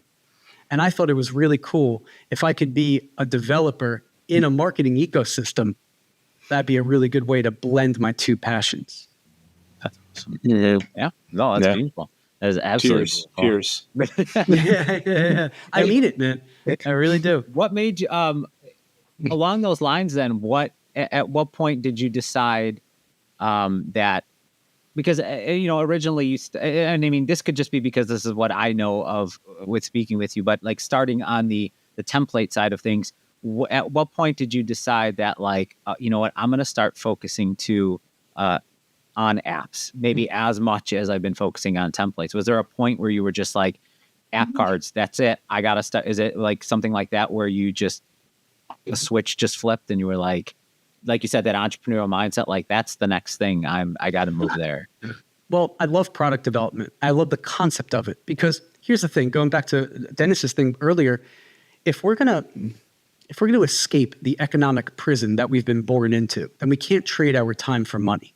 Okay. But trading time for money, doing services, pays the bills, and it's tried and true. So I'm not poo-pooing on it. I do it, and it's a reliable way to make money. But we're not going to achieve true freedom if that's all we do. So that's why I've always loved product development.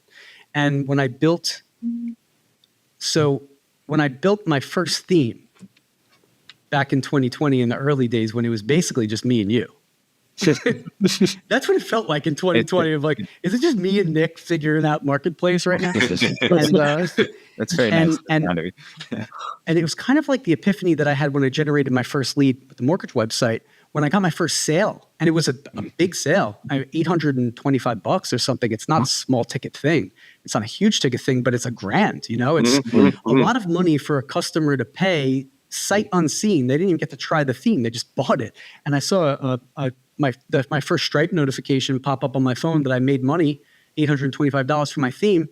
And that was another one of those, like, okay, we need to focus on product. We're not going to completely stop doing services, because that still pays the bills and it's reliable and it's consistent, but we're going to focus more on product. And not like I was when I was younger, We're going to actually bring products to market. We're going to treat them with respect by doing good marketing and good sales and good customer service and actually turn them into a business. So, I'm niched down entirely on HubSpot. I mean, I don't take any projects that are off HubSpot, period. So it only makes sense that now that I've done the themes thing, I'm like, okay, well, what other products can I build in HubSpot's ecosystem? And the next sort of ideal thing could be building an app. I don't even know if I'm going to yet. I'm exploring right now because I also really want to build a coaching program around my theme because I have so many customers. Like I have 40,000 free theme customers that have installed my free themes. And I have a lot that have installed the paid my pro version, Generator Pro. Go check that out in the marketplace. Okay. There you go. Marketing 101. Generator theme. It's like old SEO where you just stuffed the keyword in the. I just made the text white. Change the color with the background color. Yep. Absolutely. Imagine we had generator theme just playing really low in the background. You're right. Like, right. Oh my God. I don't hear anything. That's awesome. Why? Do you want to buy something right now? But it's a weird urge. I don't know what it is. But wait, I was just saying. We just went with that. That was a good tangent to go in anyway. That was a fun tangent. Oh yeah, I want to build this coaching program because I have so many, and I see so many of these websites being built. And it's like, if you install one of my themes, you have the tools you need to build a website on HubSpot CMS without code. But a lot of these companies don't have the knowledge of how to build a full funnel lead generating machine. And I teach that to my Generator Pro, my customers, because they also get consulting with me. They get consulting time. So I teach them how to build a lead gen site. But I want to create like a coaching program, like a series of guides and courses, and maybe even a cohort-based group coaching for my free theme customers, where I'm like, I don't care if you buy Generator Pro or not, but I still have this like desire to teach this sort of philosophy around how to generate good leads. Yeah. Sounds like a subscription that you should set up there. Actually, could something like that. Yeah. So I'm still figuring out what that looks like. I keep looking over here because I have a lot of my ideas on my whiteboard over here. But it's going to start with teaching them how to generate really good traffic, because this is where it all starts. You need to generate high quality traffic, targeted traffic, not just any traffic. So it starts with, there's a whole traffic generation section, and then there's website conversion optimization, the second pillar. Once you're getting good traffic to your website, what are you doing with it? Are you actually doing the right things on your website where the traffic's actually going to convert into leads? And then the third pillar is, once you actually generate a good lead, doing the right things in your CRM to make it go from lead to money. So I'm working on some cool stuff around that. That should be launched at the end of the year. Did you happen to see the developer hug yesterday with Anze's mix of the CRM React with the CMS React? Dude, I was signed up for it and I didn't go because I got too busy, but I'm going to watch it. Check it out. It did a great job of connecting the CRM to the CMS. And I think you might find some inspiration in that. Good to know. Now I'm definitely going to watch it. That's the plug. I like it. I like it. Well, we're almost hitting that time, and I know you've been talking, and I appreciate you talking with us for as long. I mean, I feel like there are, just with the experiences and the journey that you've had alone, that we could literally make like a 6 to 10 hour podcast on it. It really is. But I do appreciate you, like, you're opening yourself up. You know what I mean? Like this journey is like, it's literally you laid out for everyone to read. And I do appreciate that, because that takes a certain something. And then, like I said, you do have that entrepreneurial like spirit and that drive and that push, and to have that, and then to also be very like transparent about like your successes and your failures, and talk about those things is it's a combination that you may find it in some people, but you definitely don't find it in everybody. So we really do appreciate that and all. And what we'll do is we'll kind of just, we'll end it here, and we'll kind of just like land that plane in. But I want David, please tell everybody where they can find you.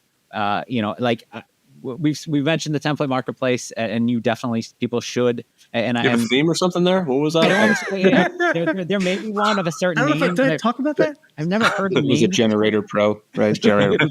And I have to be transparent. When you're mentioning this stuff, and I do review things in the template marketplace.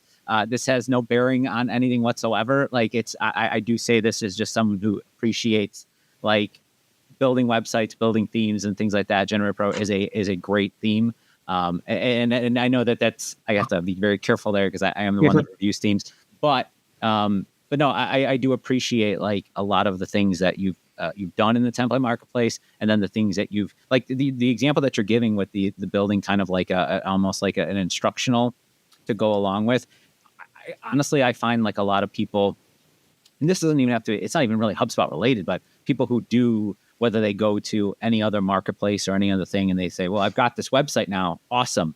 Now I'm going to be successful. It's like, what do you plan to do next? It's like, where's the next step? A lot of people don't have that answer, or they look at you like you just asked them the question that broke their heart. Like they just, I don't know where to go next. So there's an appreciation there that the thought process that you have is in that direction where you're helping people, right? And really at the end of the day, when it comes to HubSpot and solving for the customer, you're constantly thinking about that. Even though you've already put a theme in the marketplace that solves for the customer for a certain aspect, you don't even stop there. You say, well, okay, well, what's their next step? Where most people might just be like, boom, done, just buy, I get money, and then, end of story. So there's an appreciation there. That's the kind of people that you want to buy stuff from, really, at the end of the day. So, but tell people where can they find you? Where can they find some of your other work? If you do have like a resume portfolio type thing, like all of that, tell people where that is.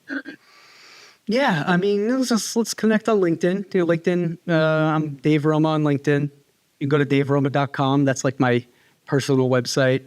It's getting more built up. I just built a digital nomad travel map on there. Nice. Right. If you guys go to it now, it might be a little buggy, but by the time this episode comes out, I'm going to have those bugs worked out. So you can go check out daveroma.com. That has my links to all my other stuff on there. Generator is my theme in HubSpot's marketplace. You can work with that. Never heard of it. You get 2 hours of consulting with me too. So we get to work together when you install the theme. We get to do one-on-ones like this and talk about HubSpot strategy and lead gen strategy. So I don't know how much of a fan of older music you are, but I think I have a great name to package your thing and just call it an evening with Roma, or an evening in Roma. Well, I love that. The Dean Martin song, like on an evening in Roma, like that. Perfect. Boom. Done. I don't know the song, but I love the title. So I approve. Okay. Yeah. Nice. I like that. Nick, what happened to the quiz? Where's the quiz? Yeah. Oh, did you want to do? I didn't know if we were going to hit time, but we could do the. We could do it. Okay, we could do it. That's fine. I just That's didn't kind know. of like the only thing we got going for this whole podcast is the quiz. That's the only thing we're doing. Just fast forward through the first hour and 40 just to watch a quiz that I make up so I can sound like funny. But okay. So what we try to do, or the plan has always been is to, and I explained this a little bit. I think maybe in the first one, or maybe it was in like the description of the thing, but. I always used to watch some of these podcasts or some of these shows where they would do something at the end. And I think it was the Daily Show with Craig Kilborn like a long time ago. And he used to do like these 10 questions at the end, right? And they weren't meant to be like, you could answer them seriously, but some of them were, asked in a way where there was no good answer or any answer would do, but it was just to like kind of be, funny and sort of tongue in cheek. So what I've done is I have 10 questions and we can do this in an honesty format, and I'm looking at you, AJ, specifically to not copy everybody else's answers. But what I just do is I'll just fire off 10 questions, and it's just a little something as we land the plane, just to kind of have a little bit of fun. I mean, the plane's already landed. We're opening up the escape hatch right now. Right? Well, we're taxiing right now. Yeah, there's a problem on the tarmac, so everybody just has to kind of sit in the plane until I excuse everybody. But no, so we'll go through this real quick. I'll keep score. We still don't, I'll be honest, like we really don't know yet how we're going to like, or do what with these scores, if we do anything with them at all. But I'm winning. It is, so you say, but I think it's fun to do this because in that way I can give AJ and Dennis a lot of crap later when they don't answer things the way I want them to. Mostly them. I get other guests outside of that. I want them to answer correctly. So, but we'll go through these and we'll see what you think. And then David, you could tell me if this is a completely waste of time or it's not funny or. No, it's not. I'll tell you over Slack offline. Wow. Regardless, I'm going to be like, dude, that was so fun. And then on Slack, I'm going to be like, dude, kill that spot from your phone. I'll get like a paragraph or two of notes and be like, don't do any of this. This is horrible. All right, let's try it out. Let's roll it. Okay. Top 10 questions. Here we go. Question number 1. In which year, and I think I asked this one, so if you two above me don't know this, on a show. In 1995. Yeah. In what year did Microsoft release Windows 95? 94. It was actually 95. It was November. I believe it was November. There was I can't remember what day, but it was definitely in 95. I mean, there was such an obvious answer that I was like, it can't be the obvious answer. I thought it was a trick question too when I first. I answered 94 last time. Okay. All right. Good. To be fair, Dennis gave like 3 years. I think he went through the whole 90s era before he actually gave me a solid answer. So, but question 2 is, what was Google's 4th retired attempt at launching a social media platform? Google Wave. No. I was gonna say Wave as well. No, God, what did they call it? Was it before Wave? It wasn't Google Plus. Attempt? We're not Google Plus yet, right? Yeah, Google Plus. Wave migrated to Plus. Yeah. Google Plus, you're correct. All right. Yeah. And now bonus points if you can tell me the other 3 that failed before it. Wave. Wave is one of them. How innovative was Wave? Was so Wave innovative. was really freaking cool. I can't believe that didn't. It was too much. It was too much. It was just way too much at the time. I can't believe there was 4 of them. I didn't realize that Google Plus was the 4th one. I thought there was just Wave and then Google Plus, but apparently there was also Google Buzz, which was introduced in 2010 and then retired the next year. Google Friend Connect, which was 2008, retired in 2012. And then I'm probably saying this wrong, but Orkut, ORKUT. Yeah, I remember that word. Yeah. I didn't realize there was 4 of them. That's absolutely crazy. Yeah. Orkut was popular in Brazil or something. Yeah, that was, yeah. It doesn't mention the origin. It doesn't mention the origin. It just mentions those 3 were the before Google Plus. So shout out to MySpace also. Tom being everyone's friend. Yep. Okay, question 3. Is pineapple an allowable topping on a pizza? Now, I know, David, you're into very healthy eating and things like that. So, but I'm also a New Yorker. That's true, too. Yeah, okay. So I do have something to say on this. So is pineapple an allowable topping on a pizza? I think legally, no. I think it's illegal. As a New Yorker, I have to say that. And I would be lying if I said I didn't like it. So, wow. I like it. I'm going to say it, and I don't care. I'm going to say no. I'm going to say it shouldn't be on a pizza because it tears your mouth up. Like, pineapple literally destroys your mouth the second you start eating it. So. That's fair. What do you think, Dennis?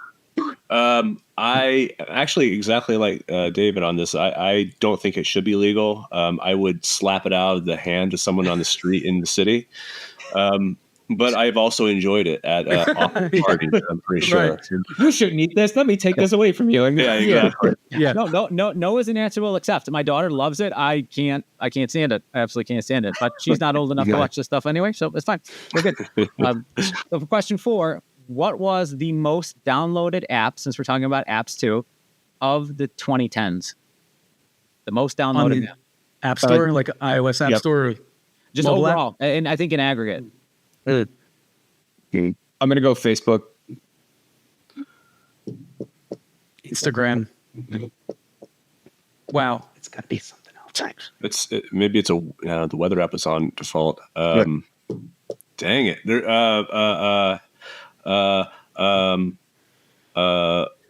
don't have a good answer for this. Yeah, I want to change it to TikTok. Gmail. I don't know. Ooh, it's probably Gmail. It was actually Facebook. Yep. Wow. Now I'm a little worried. I'm a little worried here because AJ's in the lead. So that scares me. That scares me just a little bit. I'll just say. I said Instagram. Do I still get a point? Yeah, it was Facebook. Well, okay. All right. Okay, that's a good point. Yeah, okay, that's a half point. That's a It's half a point. half point. Yeah. That's a very generous half point. That's a half point. Very It's- generous. It's not a point. It's not a point. I always don't associate the two of them together, but there is that's At that point in time, there was no association, right? They weren't. Facebook didn't own. That's true. But I mean, still, I didn't even think of the association. Don't be nice. Don't be nice to the guests. Let them know when you're wrong. No, fair enough. That's not a point. I'm thinking about it. David's a friend of the show. Hopefully, he'll continue to be. We can do that. That's fine. Now, 5 is a bit of a. Well, let me just ask it, and then I'll preface with something. What is the best Wi-Fi name you have seen in your entire life? And let's try to keep it as clean as possible. Try, but what is the best Wi-Fi name you've seen in your entire life? Man, I'm blanking on the actual one, but it's something about some sort of hacker style type of password or name. This is I'm going to. What was it like? Give me your password. Give me. What was it? I don't know. I'm blanking on it. This is a bad question for me. I'm sorry. I have to know words. I mean, I'm not going to say it's slowing down the quiz here, but no, it's fine. It's fine. I'd have to say, I did see somebody call their Wi-Fi Bilbo Laggins, and I thought that was absolutely hilarious. I'll give that a point. I'll have to go with that one. I'll give that a point. This is not one that I saw personally. It was a meme, but it was like a picture of somebody that took a picture of a Wi-Fi network, and it was 2D. Your girl's cheating on you. Like he was trying to show everyone, like whoever saw this. Yeah. That I'll give that a point. I'll give that a point. I like that. I may take a point away from Dennis because he didn't really answer and slow. That was really bad on my part, and I apologize. I'll take a half point away. Half point away. Sure. Yeah. Okay. Question 6. Now this is specifically for it's for me, but it's also David will appreciate this. What would be the best answer to the question? Can you SEO this? Because I'm sure, David, you've been asked this in a general terminology, and the eye rolls I want to give when someone asks that. So what would be the best? You can just do SEO. Just do. We need you to do SEO, and then when you hear that, it's just you just know that they have no idea what's going on. Mm-hmm. Mm-hmm. You know, we need leads because they heard the word leads once and they know that makes money somehow. What do I do is I start asking them very detailed questions, already knowing that I'm not going to take on the project. It's a hard thing to like.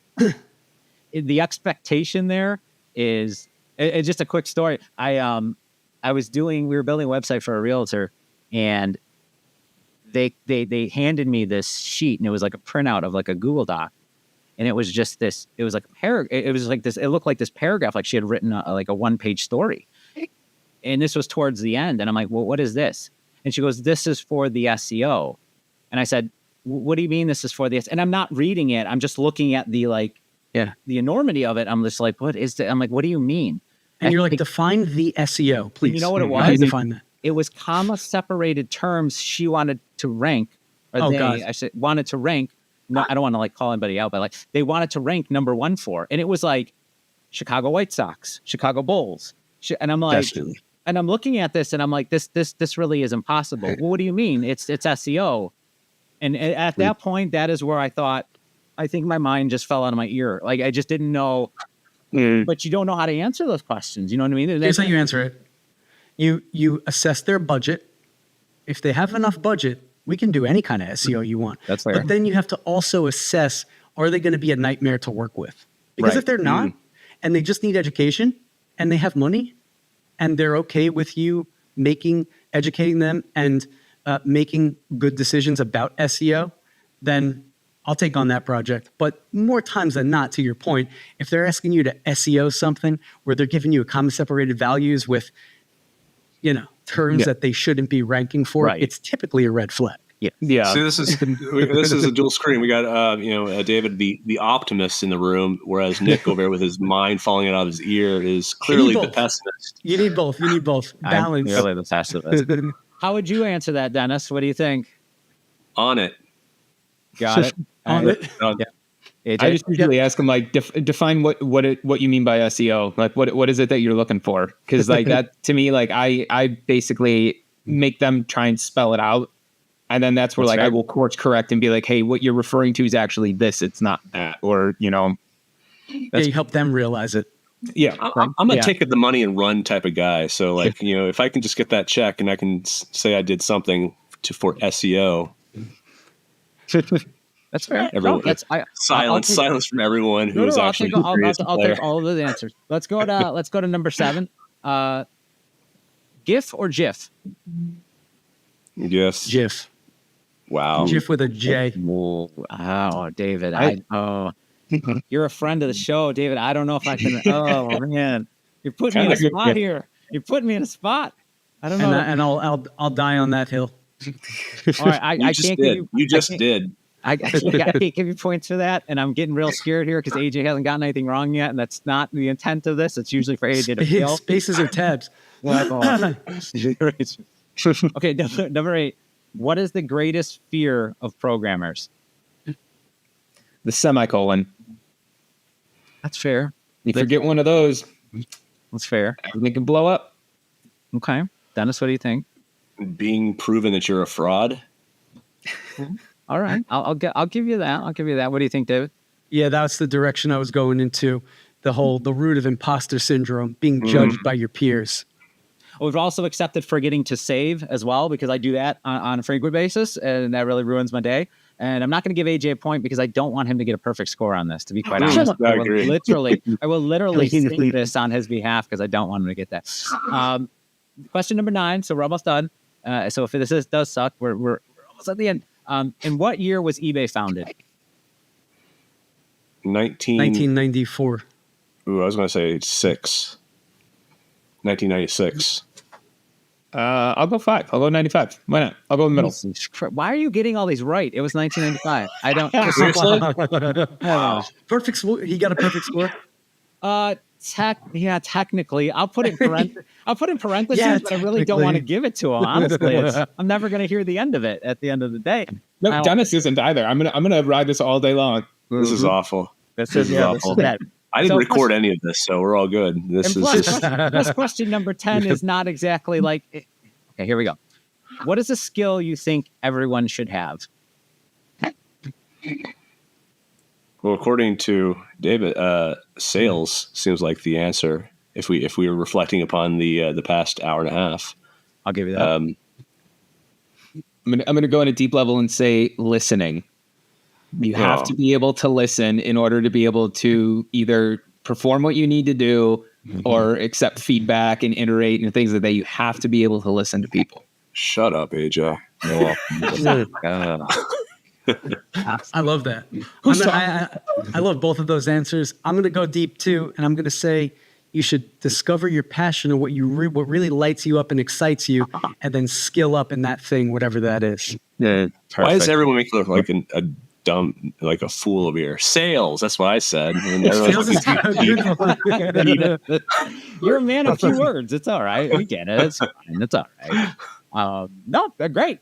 Aside from AJ's score, David 7.5, Dennis 6.5, and then whatever AJ got, which is an important. So, that's good. That's good. Very good. It was better than what they did the first episode. When you saw that, David, I don't know if you saw that, but they embarrassed me and the show on the first episode. So, but no, that was fantastic. And again, David, thank you so much for doing Developers After Dark. I really appreciate it. Like I said, these are the kind of conversations we could have with you could go on for hours and be just the insightfulness of it is this. I'll tell you right now, and I'm not doing this just to be like, he's just, kissing up to that. But honestly, the conversations we've had today that is what literally, if I had to describe to someone what I want the show to be about without having to write it down and just show them something, it would be the discussions we had, because they just touch on so many topics that are not only just relevant, but we're able to talk about them in a way that's like conversational, which is for me, that was the key to this whole thing. So Nick, what I just heard from you was that AJ and I've been on 2 prior episodes here, and they were useless. And it was David had to come on to actually. Yeah, I mean, that is not true. Hannah was on an episode, and she was amazing. So I mean, like, you know, but you two, I mean, you two are here. It's cool. You're Showed up. Yeah, you showed up. It was fine. But no, I just wanted to say thank you. This has been Developers After Dark. Hope to see everybody in the next episode. And thanks again, David. This has been fantastic. And I hope you don't hate us after this. I mean, what more can we ask for? Thanks a lot. Thank you for having me on. This was really great. Awesome. Yep. Thank you. All right, everyone, take care. Cool. Nice. Hit the end. This mustache is so sticky now. I can't. Oh, Dave just